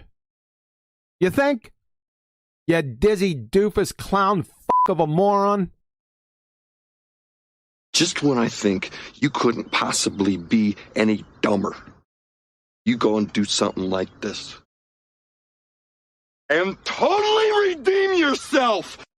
Yeah, I think the word soft is confusing you. It's soft tissue that has fossilized, so it's not soft anymore.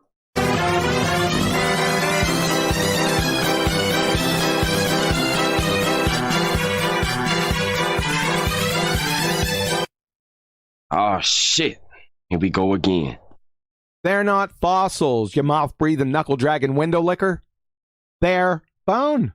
This bone was 68 million years old. We do this bone. Bone. The bone away. The bone away. Bone. We do this bone. The things Mary was finding inside dinosaur bones. You're busted. One from literally many hundreds, and we'll keep it in the family here. From Mary Schweitzer, Whitmire, Horner, and Toporski. Soft tissue vessels and cellular preservation in Tyrannosaurus rex. Science, 25 March 2005, pages 1952 through 55. Soft tissues are preserved within hind limb elements of Tyrannosaurus rex. Museum of the Rockies, specimen 1125. Removal of the mineral phase. Bone reveals transparent, flexible, hollow blood vessels containing small, round microstructures that can be expressed from the vessels into solution. Oh, son of a... That's gonna leave a mark. He refuses to publish his horn. work in the paleontology journal. He only posts it in creationist literature. What the f***, man? You're either a stone-cold liar or a moron. Again, from Mark Armitage, Kevin Anderson, soft sheets of fibular bone from a fossil of the supraorbital horn of the dinosaur Triceratops horridus. Acta Histochemica, Volume 115, Issue 6, July 2013, pages 603 to 608. Are you saying Acta Histochemica is a creationist journal? Moreover, you're not a creationist? Say it ain't so. If not, can you please regale us with your scintillating scientific explanation on how you can stand in direct contradiction with the laws of thermodynamics and quantum mechanics? Por favor. You dumbass. That is a poor source at best. So let me get this straight. Mark Armitage, a published professional, is a poor source, but your bumbling bison bone spinning space monkey Reddit retard Deadlead 1001 is good to go. Is that what you're selling, oh loser? And I'm not going to say what I really think about him. I'm going to say what I know with absolute certainty about you. Demonstrated over and over again via your incoherent ball-tarred blowhole. You're a classic clinical-level Dunning-Kruger fossilized ball-tarred brain-tissued pretender clown numpty dipshit of megalithic proportions that wouldn't know the difference between his ass and a 30-pound torque wrench. Yeah, dinosaurs, were died. What the hell did you just say? Yeah, dinosaurs, were died.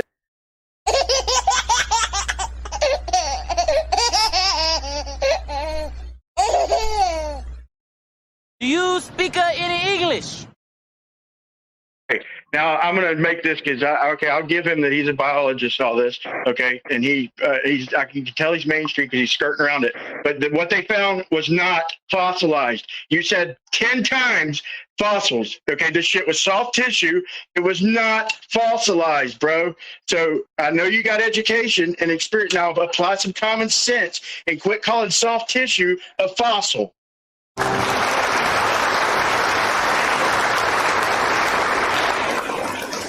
About damn time.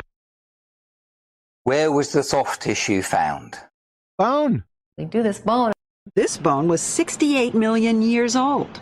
Bone. The bone away. The bone away. Bone. We do this bone. The things Mary was finding inside dinosaur bones. Look at that. It was found in a fossil.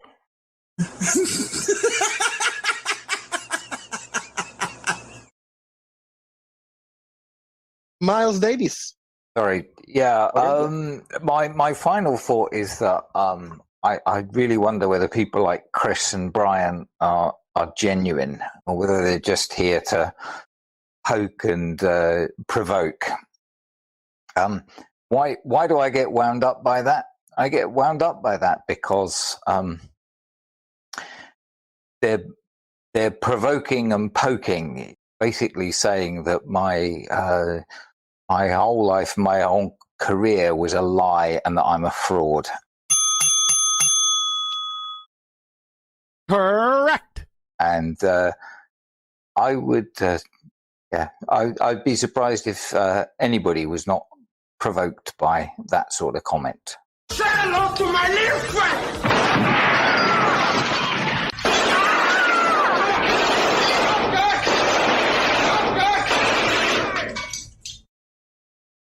Before you make the point, Miles Davis, the Dunning-Kruger in you, Brian, is coming out hot because you're telling Miles Davis that he doesn't know what he's talking about when he have been a biologist for many years since before you were born.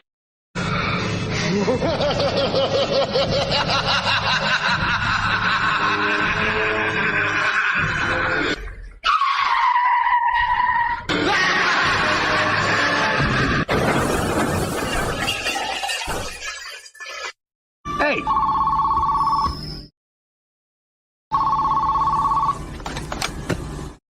Hello. It's for you.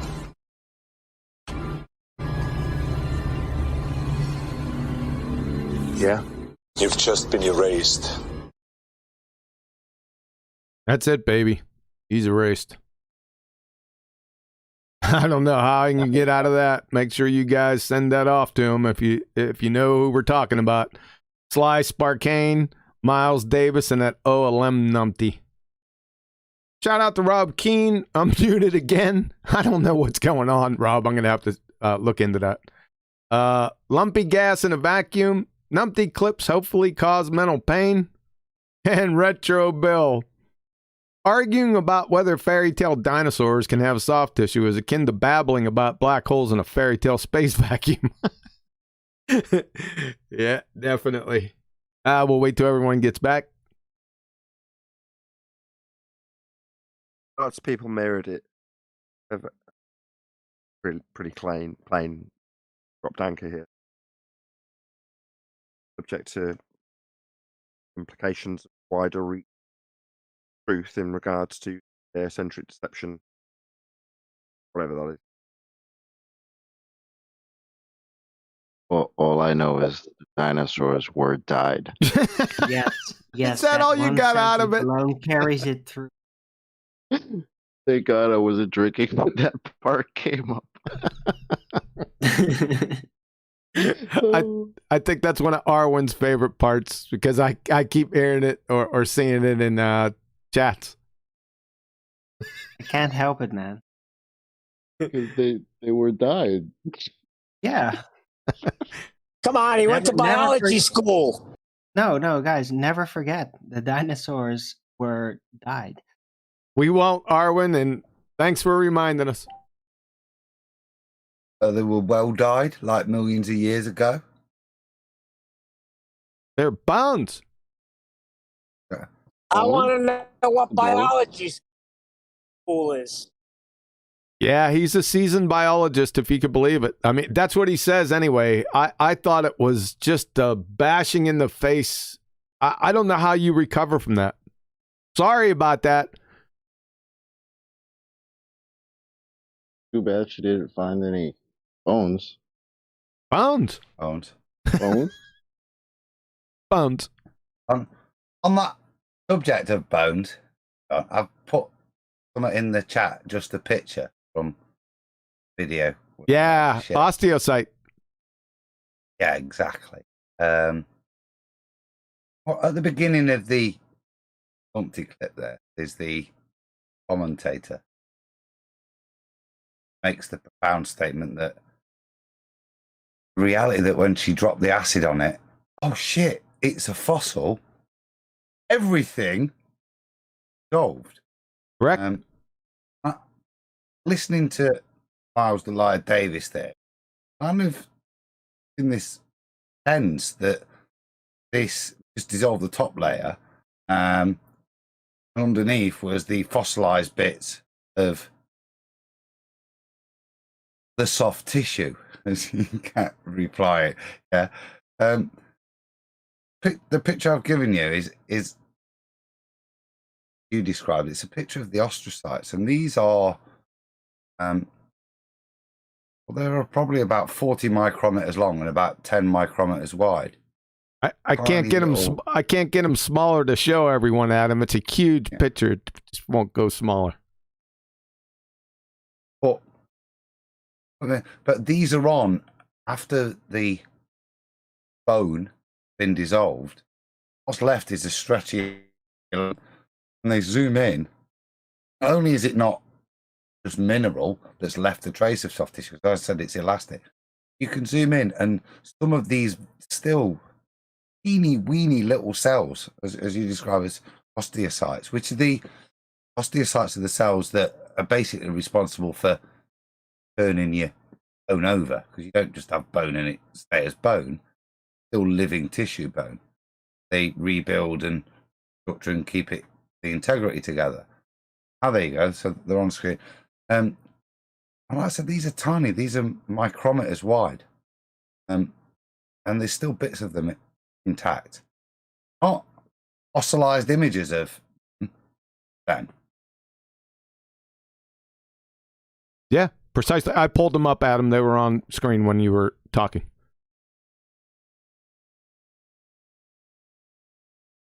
I think the point in terms of that subdiff, try and pretend this detail is served mineral replacement. It's not possible to get that detail you see in fossils. I think if you talk about, they talked about Archaeopteryx and what an amazing thing it was just to get the pattern of the feathers in these fossils. Yeah. So to try and pretend that you've got that level of cellular structure of an osteocyte is nonsensical. For me, further demonstrates that's the issue. Well, if you've seen her on 60 Minutes, she was doing it in front of everyone. She was stretching the soft tissue out. They were stretching. Yeah. You can't have fossilized soft tissue. It's a married bachelor. It's an achromatic rainbow. You can't have it. It's a contradiction in terms. It's foolishness, and they've been saying it. I'm telling you, they've been saying this for the past, I don't know, 15 years. They can't get it through their head. The whole time, Mary Schweitzer, if anyone watched that video, which should still be in the description box, by the way, I'll check it after the show if it's not. Even the high-level bonehead baltards, they still had it in their mind that what Mary found was fossils. And I think Mary was stupefied because I don't think she caught on until like 3/4 through the show where she said, no, these were bones. They still didn't get it. I'm telling you, listen to that video. They still didn't get it. That's what I said was profound by the narrator of that thing. He makes the understandable claim. Yeah? And this is the reality that the acid will dissolve bone and it will also dissolve fossils. What it doesn't dissolve, that stretchy thing, is collagen. No effect on it. It leaves it there. That's what you saw there, the cells there. So it wasn't a fossil. Bone. Bone? Bone. My favorite part, though, is how she was nervous to tell Big Old Jack. And then even Big Old Jack's reaction to it was like, whoa, that can't happen. Yep. All I heard was, oh, shit, my career. Full of shit. Yep. This is not cool. Nope. But why is it not cool? I thought we was talking about science, baby. I thought this was objective. Because it's pseudoscience. Why would they be putting it in acid? Affected the whole thing. Good question. Because it just destroys the fossil. What's the point of demonstrating? Because they knew it wasn't a fossil. Mary knew it was bone. Yep. Okay. She said she could hold a piece of it in her hand, and you couldn't tell the difference between that and a horse bone. That's why. You're saying that concept wasn't grasped by the enthusiastics live in the chat in the stream. No. No, Adam. See, you haven't been involved in this. all the evotards I met through those years thought the same thing, fossilized soft tissue. All the way up 2 and 3. They still think it now. Miles just said it, right? They still continuously think it's fossil. They think that these fossils, when you put them in EDTA, which is just a common chelating agent, you find it everywhere. But anyway, they pop it in there, and the fossils, they start to dissolve. And then when the fossil dissolves, the soft tissue poofs itself back into existence. I'm not kidding you. I am not kidding. You may think I'm embellishing this and making this up. I am not making it up.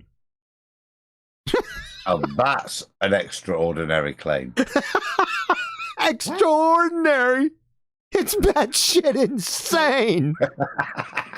But would the thing that they're then testing, would it be just a partially surface petrified flesh that just kind of like partially? Does dinosaur bones? No. But yeah. I was trying to get him to ask. Now ask Mary after they. I still don't think to this day. I still think that they think it's still fossils.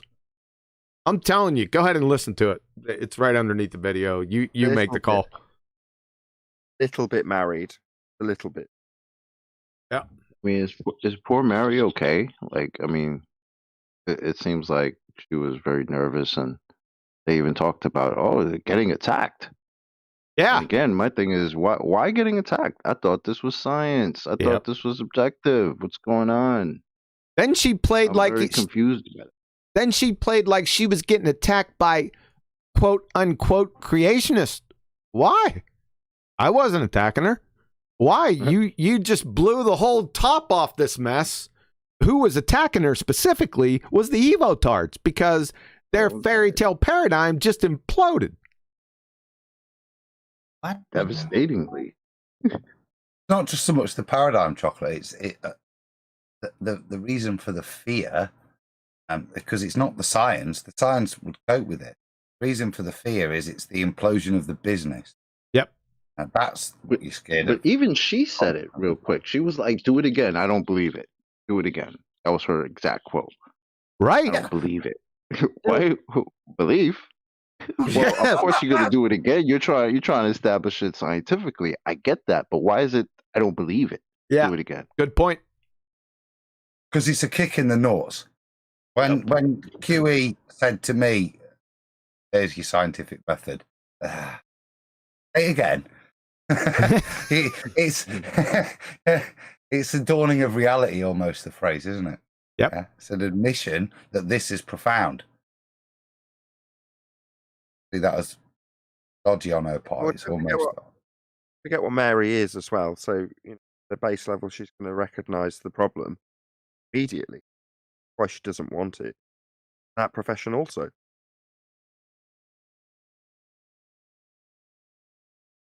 Shout out to Sasha. One second, guys. Shout out to Sasha. You take bone from a fossil and then use a microscope? No, you don't. Is it dinosaur bone fossil? No. Or fossils of bones? No. All Mary found, and she told you, was bones. Bones?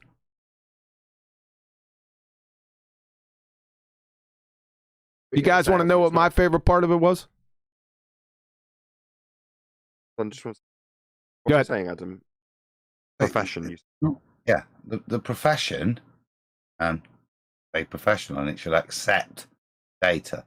Not that's not accepting it. The trouble is the funding for the profession is of a very different means, and that's what you actually see over time to these people, all of these, even the intelligent design biologists. You see their funding disappear. That's the way to stop the development of these discoveries. Yeah, so paradigm shift. You don't want that. So the best way is to push down their publications, but fundamentally, over the long term, It's to remove funding. How it's managed, or how the business manages it. Two different things. Business of academia for what the general public should know and what professionals know. I don't think that the majority of bone hunters, real bone hunters, not internet, use it for validation of their paradigm, but actually people that are professional in this, I don't think these details they're unaware of, and they have to, with the pain of, keep taking a living from. All right. Am I clear? You're clear. Thank you, Adam. Is everyone waiting for my favorite part of that? Your favorite part, QE? Thanks for asking. It was the part where Jack got Jackyard and the color commentary said cheese and crackers.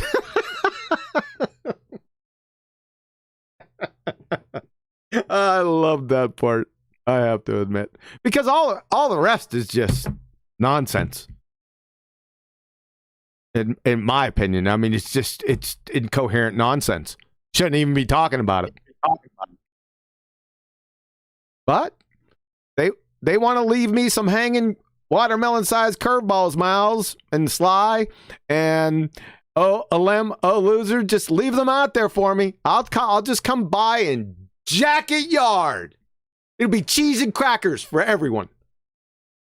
Clowns. It's just like, it's within its own statement, its own accepted facts. The way fossils form, how things dissolve, what it will dissolve, what it won't dissolve. There's that clear contradiction. Excuse me. And just like within cosmology, I suppose, and Einstein and stuff, the answer isn't to accept the obvious. The answer is to conjure up, and earlier, let's invent superforming bonds that stop the degeneration of these.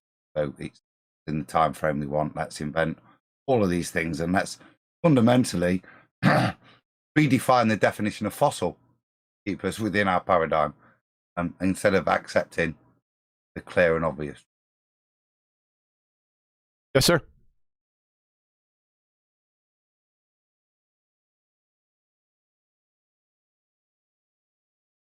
Anything else on this? We want to go down the list, Nathan?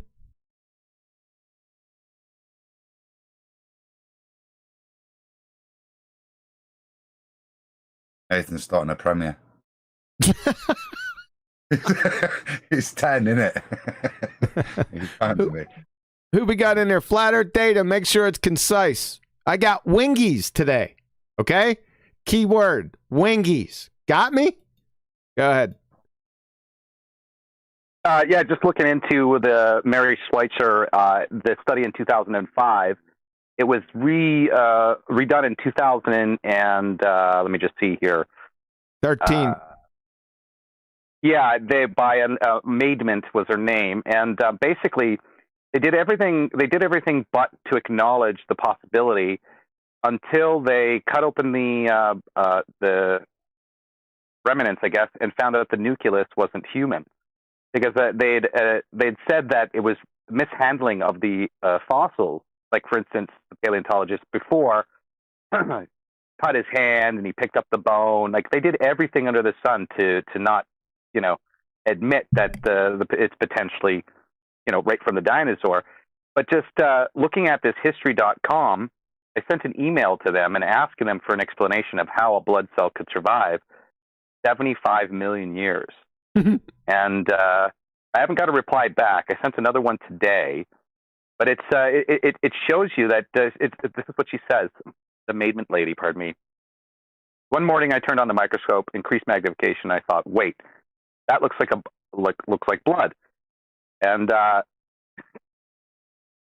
they basically said, no, it's contamination, da-da-da-da. But then they cut it open, she said, and it for sure was not human. She said that it goes here. Red blood cells of humans, like other mammals, are usually among vertebrates because they lack a cell nucleus. So continuing on, they still are trying to now say that, oh, look, blood can actually survive 75 million years, right? This is their justification when you keep reading the article. So we'll see what they reply back on, the science behind it, other than, because they don't want to give up that 75 million years, right? They cannot give it up. So they're going to do everything under the sun to kind of justify their beliefs about it. And but her name is Maidment. Her first name is Susanna Maidment, an imperial paleontologist, one of the lead researchers of the new study, told by the Guardian paper. It says it's really difficult to get curators to allow you to snap bits of their fossils off. The ones we tested are crap, very fragmentary, and they are not the sort of fossils you'd expect to find soft tissue. So, very interesting. Thanks for bringing it up. It's a good read, and there's a contradiction there, a big contradiction between their word of imperialist paleontologist. Being ontologist is the beginning of things, and pale means the definition of pale is kind of like it's interesting how they combine the word pale and paleontologist together, because the definition of pale, just one second, I had it up here. The definition, pardon me. It just says it's let's see, pale, low intensity. Sorry, no, wrong one. Oh man, I should have had that. I didn't know you were going to ask me that quickly. But anyway, it's just basically, if you look up the word pale and ontologist together, it's almost comedy in the sense that they have this belief system and yet they call themselves paleontologists. Let's see if I can get the definition really quickly. Yeah. Light, feeble, and weak. That's the definition of pale one. I should have had this ready for you.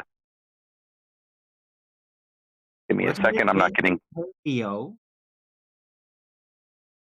Well, paleo, right? That's the origins of it. But I mean, the combination of pale and ontologist together. It's just an interesting. To me, it's like they're kind of they're mocking their own profession with the name itself. So, but anyway, thanks, Q. It was entertaining and really good read here. So I'm excited to see what kind of information they reply back, if anything at all. And it's under history.com. You can go look at the article with Susanna Maidment and send an email to them and ask. Appreciate it. Yep. I'm surprised no one brought up the world record holder. 550 million years. What? That's Say again? World record holder for what? The world record holder for soft tissue is 550 million years old.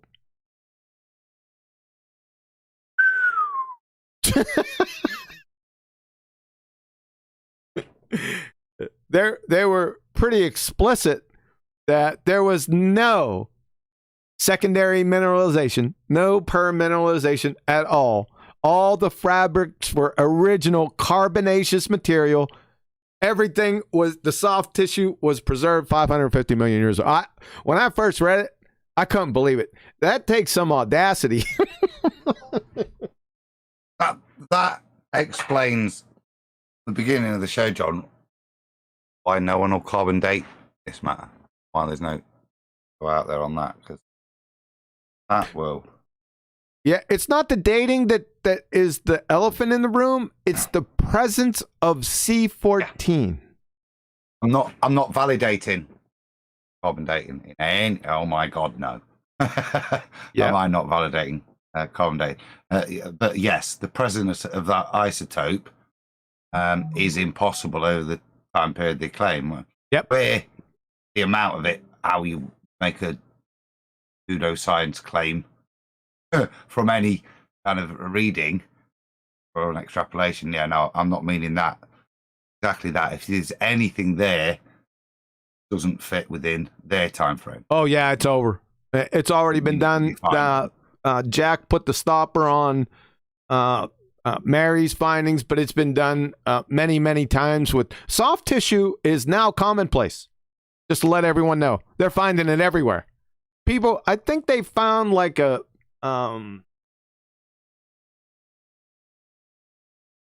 squid or something, and they used its own ink. Its ink was preserved, and they painted a picture of it with its own ink. I'll have to track it down. It's been a few years since I saw that one. Picture of the squid with its own ink. Yeah, they drew a picture with its own ink. Its ink was still good. You could draw with it. I think it was 150 million years old. So, how many more impossible things are they going to find? Oh, it's commonplace chocolate. Yeah, it's everywhere. So, all these things that debunk their narrative, but we're just going to keep finding it, and we're just going to keep pushing the narrative simultaneously. Yes, because what happened was Mary was forced into conjuring a witch's brew of soft tissue preservation. Like Adam, we briefly discussed it before. I go into great depth in the Mary Schweitzer presentation at the end and just deconstruct. It's not like I did anything grand because you got numpties. It was so numpty, a fifth grader could tear apart the logic. It was that hilarious. But I did it. I had to do it for the record. It was bad, dude. All right, Creation Bear. How's it going? Did I take you off? I probably did. Sorry about that. I got you off mute. No problem. Yeah, no, great show, QE. Listening to all these numpty clips got me wanting to run some stairs and do some push-ups for my soundboard. So I did add this one. Phone. We do this phone. This phone was 68 million years old. So that one's going to be a classic forever now. Don't be stealing my clips, man. You got some good ones, like the Creation Bear is on point with it, man. I love it. Oh my gosh, QE, you got me over here wanting to do some push-ups, man. Yeah, which one did you like besides that one? The screeching tires is good. I added that one, and the you just been erased. I've got that one on hand just in case you come by. Thanks, man. Appreciate it. Yeah. Don, sorry about that guy. There you go. Questions, comments, concerns? No, as well. I just popped back in. Just listening and trying to learn some new things. That's all. Outstanding. Hey, shout out to Tony Wickham. Sticks and bones might break my stones, but ballers never hurt me. Perfect, man. Sticks and bones might break my stones. Love it.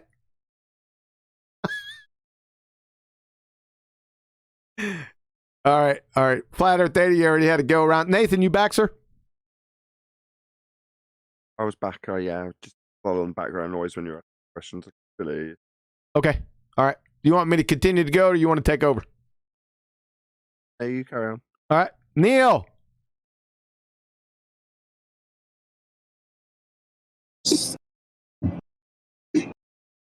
Hello. Hi. I'm noisy. Maybe go to somebody else. All right, sir.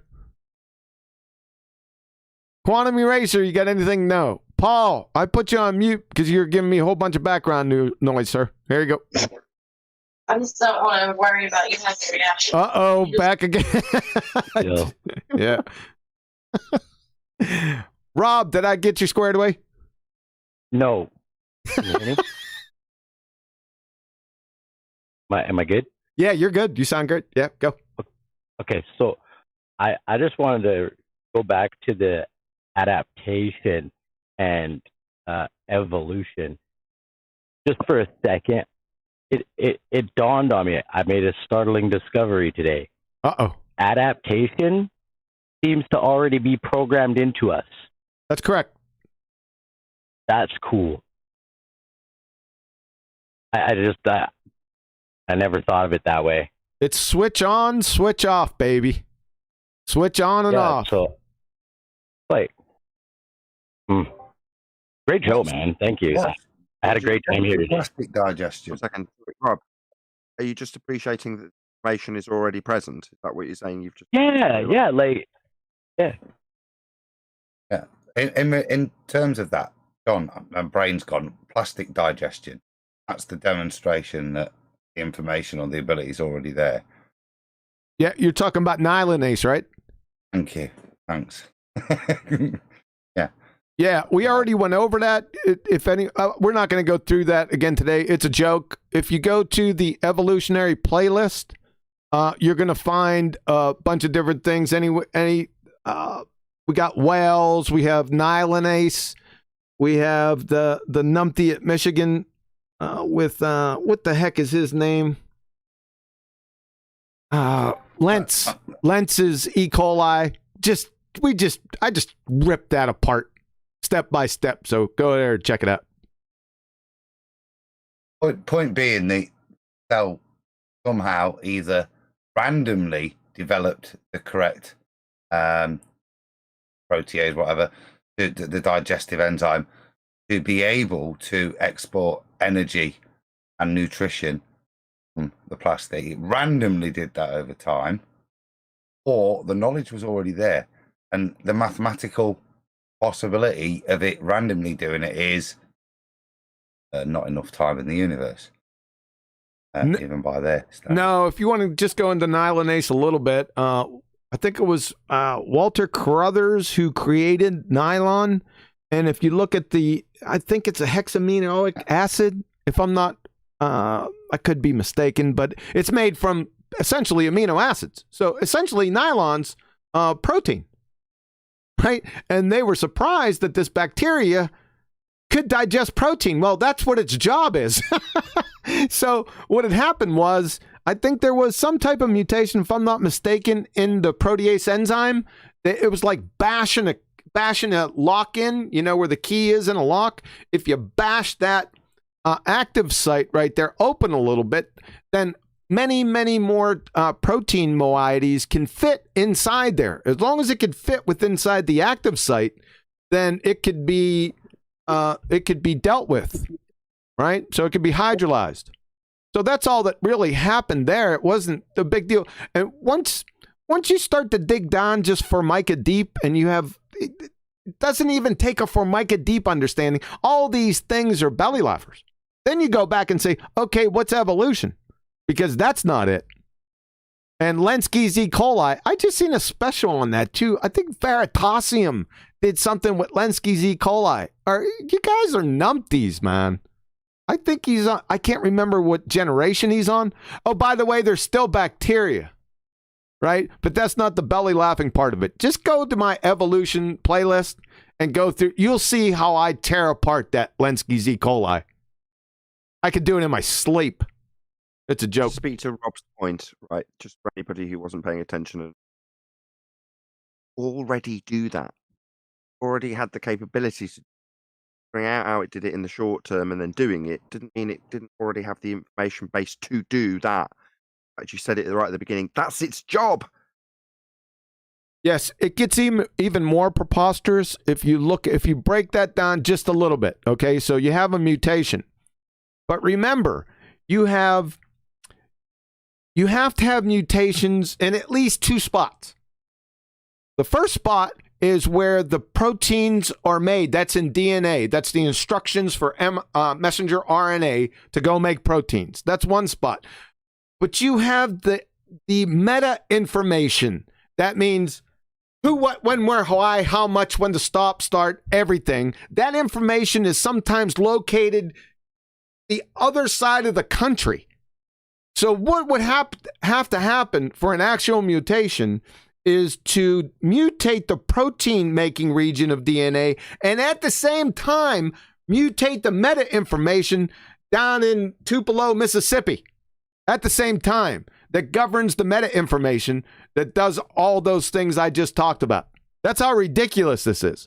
But you got crayon munchers, they don't know their ass from a pipe wrench. They talk about mutations, right? If we want to go down that road, then I got a Louisville slugger waiting for you there. I usually don't get that far because the genetics come up and I ask them how they form them naturally, and it's stopped right there. So I don't play that game anymore for the most part. That's the majesty of the information. We know that there's that relationship. How it works, We don't know the encoding. We don't have the programming. We see patterns, don't we? Do you know what I mean? That shows how little we know. I do know that. Flat Arthur, you're still on mute. How's it going, sir? All good. Huey. Everyone's coming in hot today, boy. I can't believe that I missed this show because I was talking to punks in India on Discord only, but I somehow missed that this show was going on. You were talking to punks? Yeah, so just dudes here on Discord talking about flat earth and everything. I got you. Yeah, that's okay. You can always go back and re-listen to it. Couple different subjects came up. That's why I like doing them in bunches and camping out, because you get to look at it from multiple different angles. Everyone's got something new to bring up. Yep, but Nathan was here for a change. Or Nathan was here for... No, he's always here on BALLBUSTERS, man. He's usually here in the BALLBUSTERS. I somehow miss all the BALLBUSTERS shows, but otherwise QE Live and all the other shows I catch. Yeah, QE Live, but Nathan's under contract for BALLBUSTERS. Mm-hmm. I get it. Yep. If he doesn't if he doesn't show up, Flat Earther, we garnish his wages. Yep. Nathan is a. Yep. I hope his balls are as salty as ever. He's getting rumpus now by everyone. Go ahead, Nathan. I wasn't saying anything. Go ahead. Then your mic was feeding back. So, Nathan, you wouldn't remember, but is the same person from India whom you talked to like 3 years ago. And back then, I wasn't really a full-fledged flat earther, and I was just looking into the subject, and I somehow stumbled upon the flat earth debate, and I joined the conversation. And at that time, I wasn't even sure whether you do these conversations on video or whatever, but I turned on my camera and I was asking other people, why aren't your cameras turned on? And I was the only one in the panel who had his camera. So if you remember, but I don't think you would. It's the same guy. So I'm back with my YouTube channel and everything. I don't remember it ending badly. You got a link for your channel? It's linked on my Discord profile, I think. All right. Nathan, do you... Hold on, Adam. Hold on, Adam. Nathan, do you remember that or no? No, it would have stuck in my mind, a chap with an Indian accent, obviously being half Indian.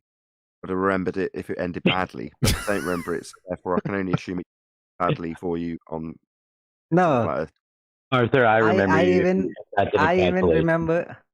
Yeah, I even remember the conversation we had. So we were talking about all these crazy things and superstitions and astrology, everything other than mainstream science that tells us about. And I gave you example ki I am very sure that these things happened, and you asked me for an example, and I gave you a really shitty example that my grandmother, maternal grandmother, used to see an astrologist, and then a few of the things that she got to hear from the astrologist actually came true in our family. So that's the example I gave you, and I think you were really disappointed with that. Maybe you're expecting a little more than that. So anyways, that was what we had back then. That's a really detailed description, Flatter. You're a sharp one. Did he put you on mute and then take you back off so he could berate you? No. Apart from Nathan Oakley, I don't even remember the name of the person. I do remember his face because he was the only one when I said that why isn't everyone showing his face?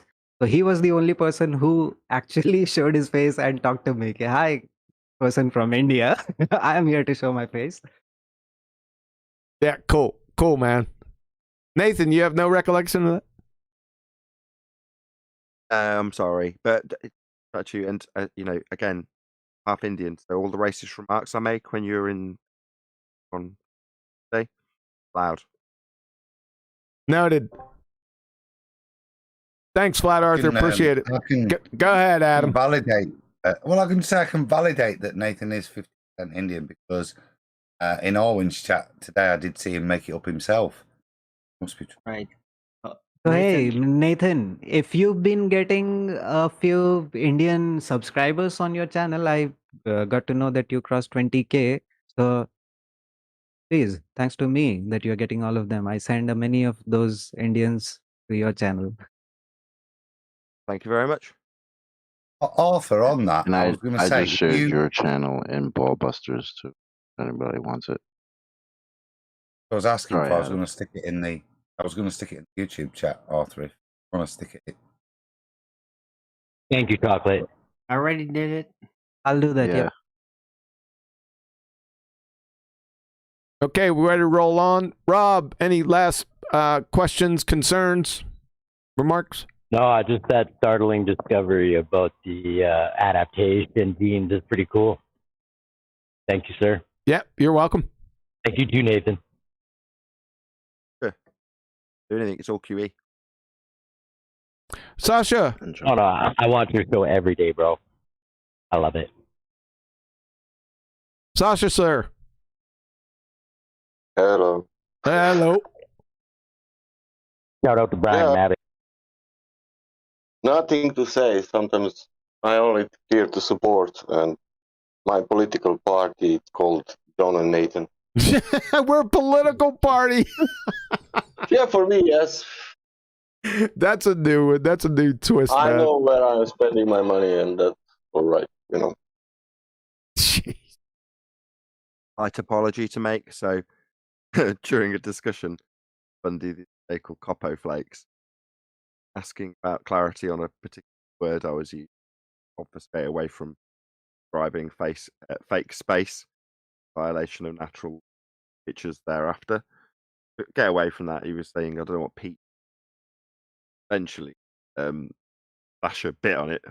I shouted at him, like, shut up! He's just trying to get someone to bite on this, and you have. I'm sorry, Sasha. All right.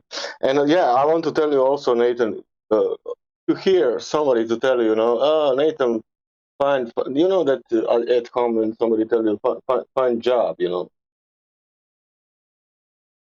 You don't need to find job. If you don't need to find job, that's all right, totally, you know. If you have enough with this, what you have now, that's really all right. And I'm so glad that I'm part of that, for example.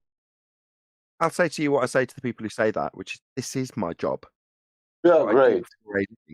I earn a living doing it. Yeah, and I like, for example, you know, Coca-Cola maybe is paying Ronaldo, you know, or whoever. It's paying whoever for something even bigger money. But I'm so how to say, I'm happy to be part of that. How you're earning money. Yeah, as are a lot of other people. No way on God's green earth I'd be earning a living from merely YouTube ad revenue. My living is directly because they support me. And while I might make light of it and make jokes when other people diss people who like ask for money via Super Chats or PayPal or Patreon or whatever, say, what an outrage. Don't forget to smash the Super Chat. I'm acutely aware that the support I get in the community, what keeps me going and what's keeping my family going, pays the mortgage quite literally. I'm very grateful to the community I've got in that regard because no, it's as much as I want to be a YouTuber, I'd never forget or don't recognize the fact that it isn't necessarily YouTube that's keeping me running. It's the support that I get from the people like yourself. So hence me apologizing when I've told you off. I know my place.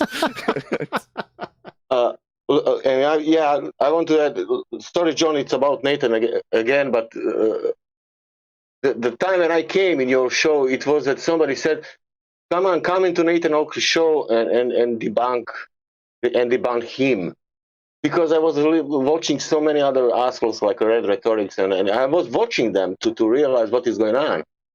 And then I started to watch you, and from the first day I can say, stay like that. And then I understand all your suck my dick and all your cursing, because it was always after the argument. You never attacked the people during the never ever, but people never realize that. Nathan is swearing so much.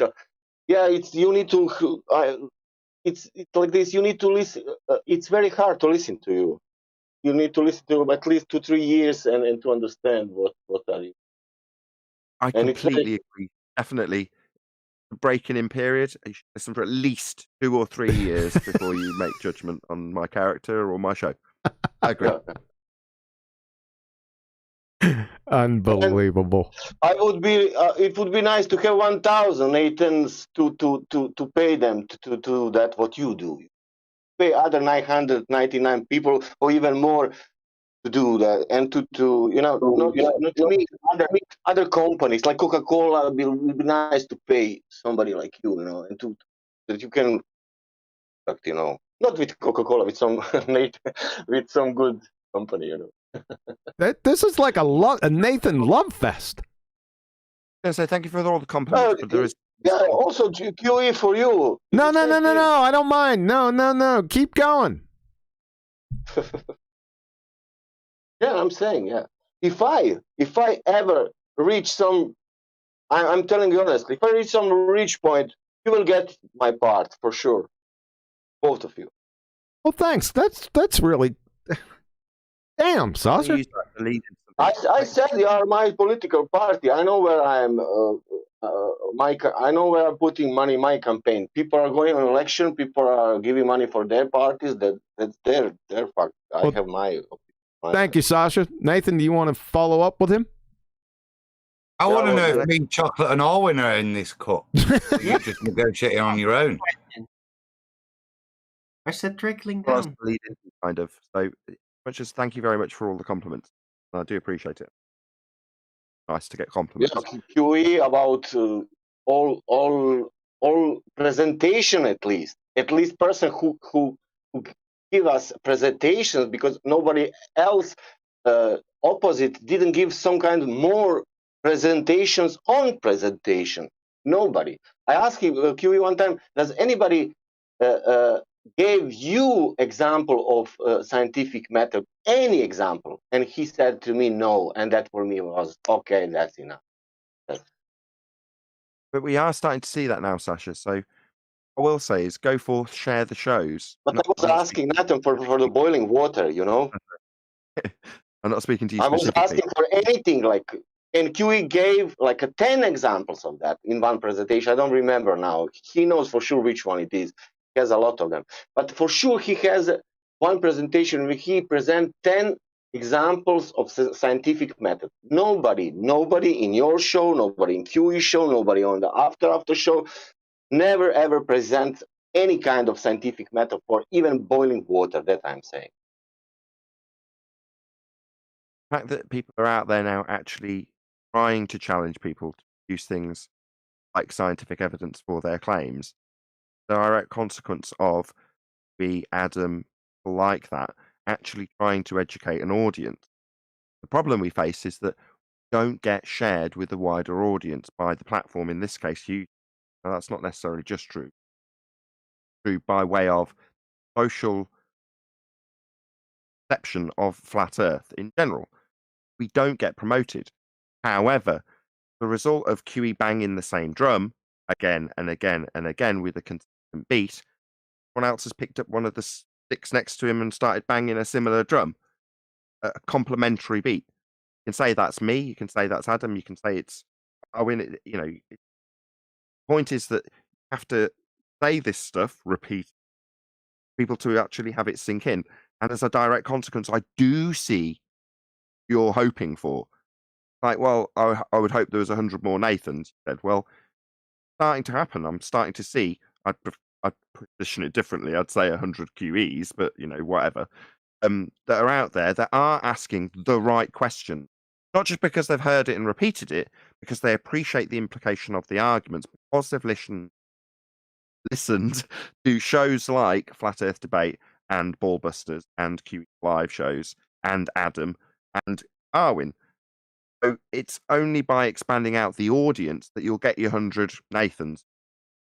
In other words, people who listen, understand the arguments that are being put across and why they're working, then ignore the fifth circle jerk rendition of the same exact argument by somebody to the point where I get frustrated and start swearing at them. Not part of the discussion that you hear in the first part. 99, I'm going to say 100% of the time, in fact. will always get the argument first and the reason behind the logical inconsistency presented. Direct result of QE's tenacity, the ability to not see dropping anchor as something mundane, something advantageous, be repetitive and go through the same things over and over again, the same enthusiasm and joy to spark that enthusiasm and joy into a listener and infuse them with the actual knowledge of why they're arguing the point rather than just repeating it. I'm not going to detail the the Spurs chemo situation with science and him waving that chainsaw around, not really knowing what he was doing 5 years ago or however long it was. That's how it was several years ago. Now I randomly tune into someone else's show where they've got a debate going on. I hear people asking those questions. I still hear them getting shut down and fundy muted by the opposition. It makes me smile that they know why they're asking that question and why they've got the result that they've got when they've asked it. They know the argument now because they've probably heard it 10 or 15 times. That's how you get your 100 Nathans. Share the show is what I'm trying to drive at. Expanding that out to more people, how you get more people listening. And one of those people might turn into that guy that says, I understand how this logical debate actually structures itself in favour of the Earth being obviously and observably how I see it, rather than the globe in this model that's been reified by these fundies who shut me down when I try and point that out. That just takes sharing the show. It just takes exposure. Genuinely now grassroots flat Earth, that is. I want to put it as a collective. It's how big you want to be. I don't care about this, by the way. It's just appealing to people who do. You want flat Earth to grow, you've got to share everything that you find that is useful. I'm going to directly say that's me. Share QE, share Adam, share Arwin. Expanding out these channels and other channels that I promote and put links to and adverts to directly because no one else is doing that. No one else is sharing our stuff. It's down to you to click the share button. And in most cases, especially on really easy to do beyond the social troubles that it might cause when you click the share button and stick it on Facebook. Getting past that with people, it's not getting past the difficulty of actually pressing share. That's really easy. It's made easy. It helps you. Well, the end of the help that you might get from people who might just come along randomly to share your show is non-existent for us. Down to us to promote ourselves as a grassroots movement if you want to see us that way. I'm very, very selfish in that regard. I'm just going to tell you to share my show, God QE, Adam and Arwin. I share the QE channel. You want to know where? You will never believe me. On the Facebook, I was searching for the Nobel Prize awarded people and whatever I could find in any kind of Nobel Prize, and I was sending them in the comments on there somewhere. I was sending quiz channel, hoping that somebody will watch. That's good because it's hard. It's hard to find good information. I obviously believe in what I'm putting out there, and so does Quantum Eraser and everyone else on this panel. So we are behind our own work and encourage our audience to share it because we know it's good. Know the arguments win. That's why we're telling you to share it. Well, you've got to get past the fact that your family might say, I don't agree with this stuff. You're going to have to go through all that stuff, and that's what most people will consider when they're going and arguing about whether or not they're going to press the share button. By the same token, they're going to be the exact same people, maybe it was 5 years ago, saying, why aren't we growing enough? Like I say, I've reached the point where I'm like, really fuss me how society takes this. Don't appeal to consensus in terms of any arguments for flat Earth, so it's not that much use to me. And it doesn't really, with any mental pain, that a movement that isn't going somewhere and everyone will know it's flat eventually, really doesn't bother me. And that's, I don't know if people don't like that or not. It's how it is for me. I do know that there are people out there that want to see the movement, the idea, the notion, more people behind it to give them comfort. While I don't see the need, and I would rather appeal to them in terms of self-improvement in that regard, I know that's still something that's very prevalent. Want that, if you're that guy, way to get it is to share every one of the decent shows that actually gives you insight that will help you progress an argument if you're having one. And you have to chew the meat and spit out the bones, and I would hope that stuff that's left being chewed is our stuff. It's getting shared, and we are growing. Quantum Eraser is certainly growing. Arwin, bloody hell, 40 people. There must be 40 people in this audience right now that can go and subscribe to Arwin. Getting to 2K. Been in the same position forever. And as much as I keep shouting him out, there's only going to be a certain amount of people that are going to into my live shout outs for Arwen and go and do it. And they've probably already done it now. I've saturated my audience. And frustrates me because I want to see the people around me grow.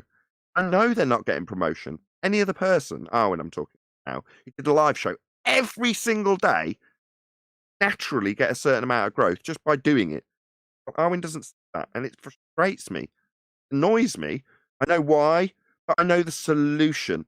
Also, there's a problem out there within the community that I don't necessarily say I'm associated with, can be solved with that mind. Just to say, you want to see growth? Then grow. Plant more seeds. Seeds are shares. Go and plant them.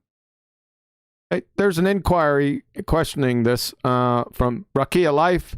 He said, how much did y'all pay that guy to say that about Nathan? Laughing out loud. Bones, bones, bones. Rakia Life. Technically, he paid us. Can I add only one more thing? Quickly, quickly, listen up. Listen up. Listen up. Listen up. Quickly. Quickly, listen. Why would they lie? That was always question. Why would they lie? But I was looking for other angles. Why would Nathan fucking lie? And that was like a put on the scale. And who will lie? NASA or Nathan? And I decided it's NASA. It could not be Nathan. That's it. Thanks. Mary would want to lie. Protect their own interests. Why? Well, not earning 52 million a day to pay to create CGI. No, I scrape by with the community efforts that I get in terms of their contribution. No, I don't drive a Lamborghini as a result of what I talk about. And if anybody doesn't learn anything from recent transition by Ranty Flat Earth to Globe, I'm literally telling you, doing it because there's more money to be earned being Flat Earth than promoting it. Simple fact. Well, that Ranty's done that, people can appreciate that, yeah, we are in a position where we do this for the passion of it and because we don't like the mental pain that comes along with lying about something when you realise the obvious nature of your reality. Can I add to that, please, Nathan? Can I add to that, please? Getting really frustrated and I'm literally dragging out his show while Wingies are waiting for him, but go ahead. No, you can gain the whole world at the cost of your soul, Ranty Flat Earth. You're a piece of shit.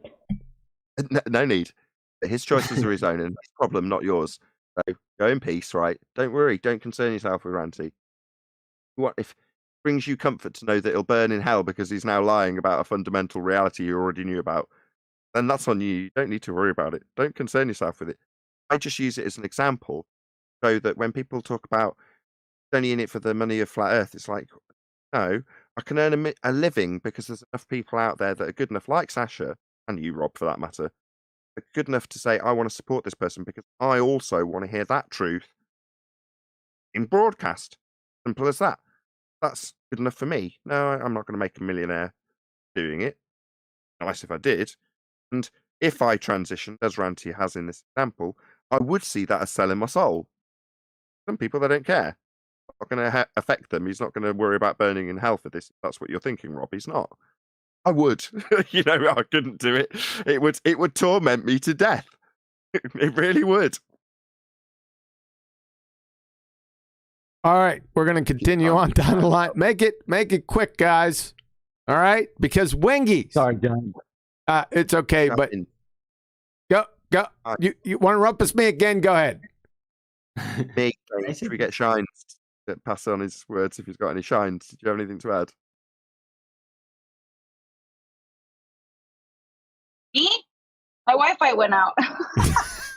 So no, I have to re-listen to the whole show over again. But you guys are awesome, and what I did catch on was amazing. So yeah, I'm going to go back through and listen to it again, all over. Thanks, Shines. We can wait while you do that. We'll keep the show running while you do that if you like. I would appreciate that. Thank you very much for your time. Let's put through your opinion. So I'll just hold the show indefinitely while you listen back for a few hours. Amazing. Thank you, Nathan. Let's try to keep it quick. Flat Al, I seen you up there. Make it quick, sir.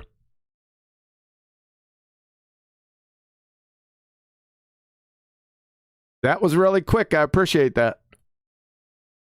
Adam Meekin. Go ahead, Nathan. On FE, had anything?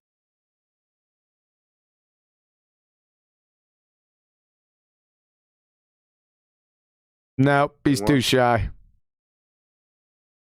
That's everybody. We didn't get Arwen and Chocolate's final thoughts and Adams, and then you can take us home. Yo, yes. Yeah, thank you, Nathan, for the reminder of people to subscribe to me. I have actually gained some subscribers in the last few weeks, surprisingly. Kind of went up to 20 added. Not the 2,000 yet, just yet, but who knows. But I really appreciate the put into it. Yeah, great show today. Fun. And yeah, Nathan, everybody knows by now by just the level of energy you put into done with the flat earth debate. If you'd ever switch like Ranty, you know you'd be sucking Jeez. Chocolate, go ahead. You Owen. Yeah. It was a good presentation, man. That was probably one of my favorite numpty clips. Just like, on top of just the subject matter, your editing is getting off the chain a little bit. I like what you're doing, John. So that's cool. Hey, Chocolate, stay tuned for the numpty clips, man. There's going to be more signature series coming out there. Everyone listening, just hold on. Signature series. Yeah, that's right. There's going to be a signature series. Yes, we already got one in there. There's more to come. Thanks, man. Very cool. Yeah, and I don't promote myself very much, but I have some music on my channel. Flat Earth music, Flat Earth hip hop. Be more specific. If anybody's interested, check my channel out. I got some rap music for you, so hope you like it.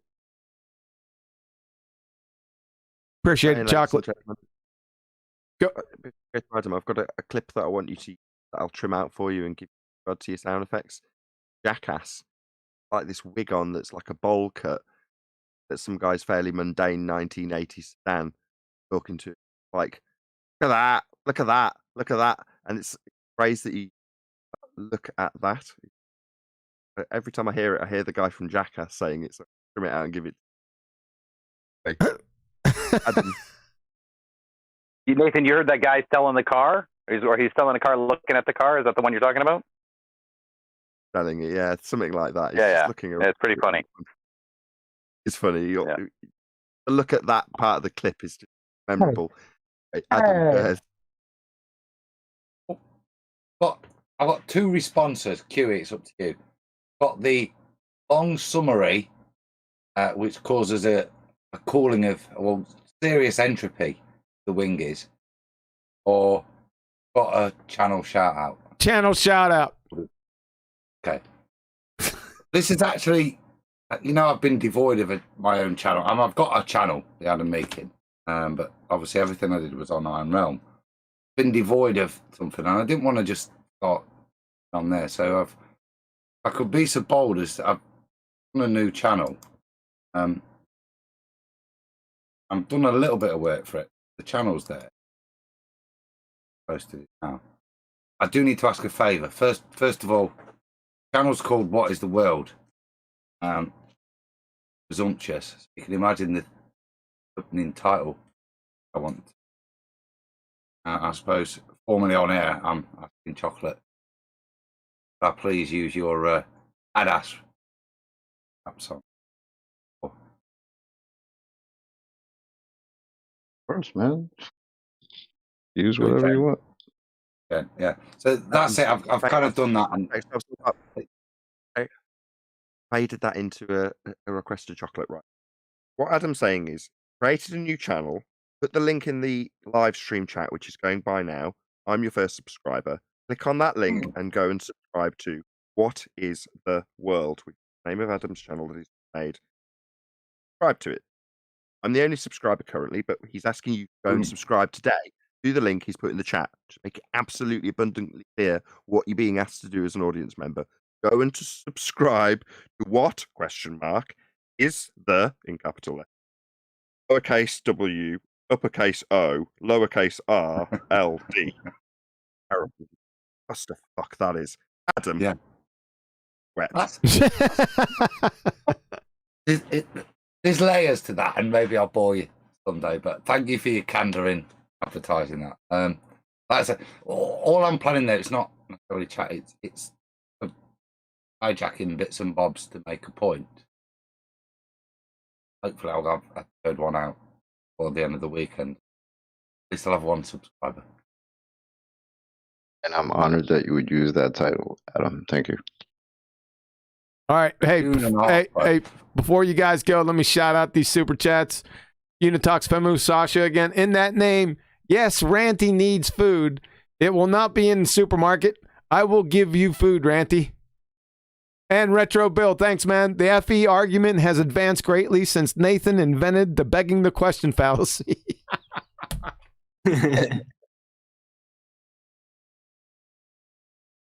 Yeah, that's all I got. Adam.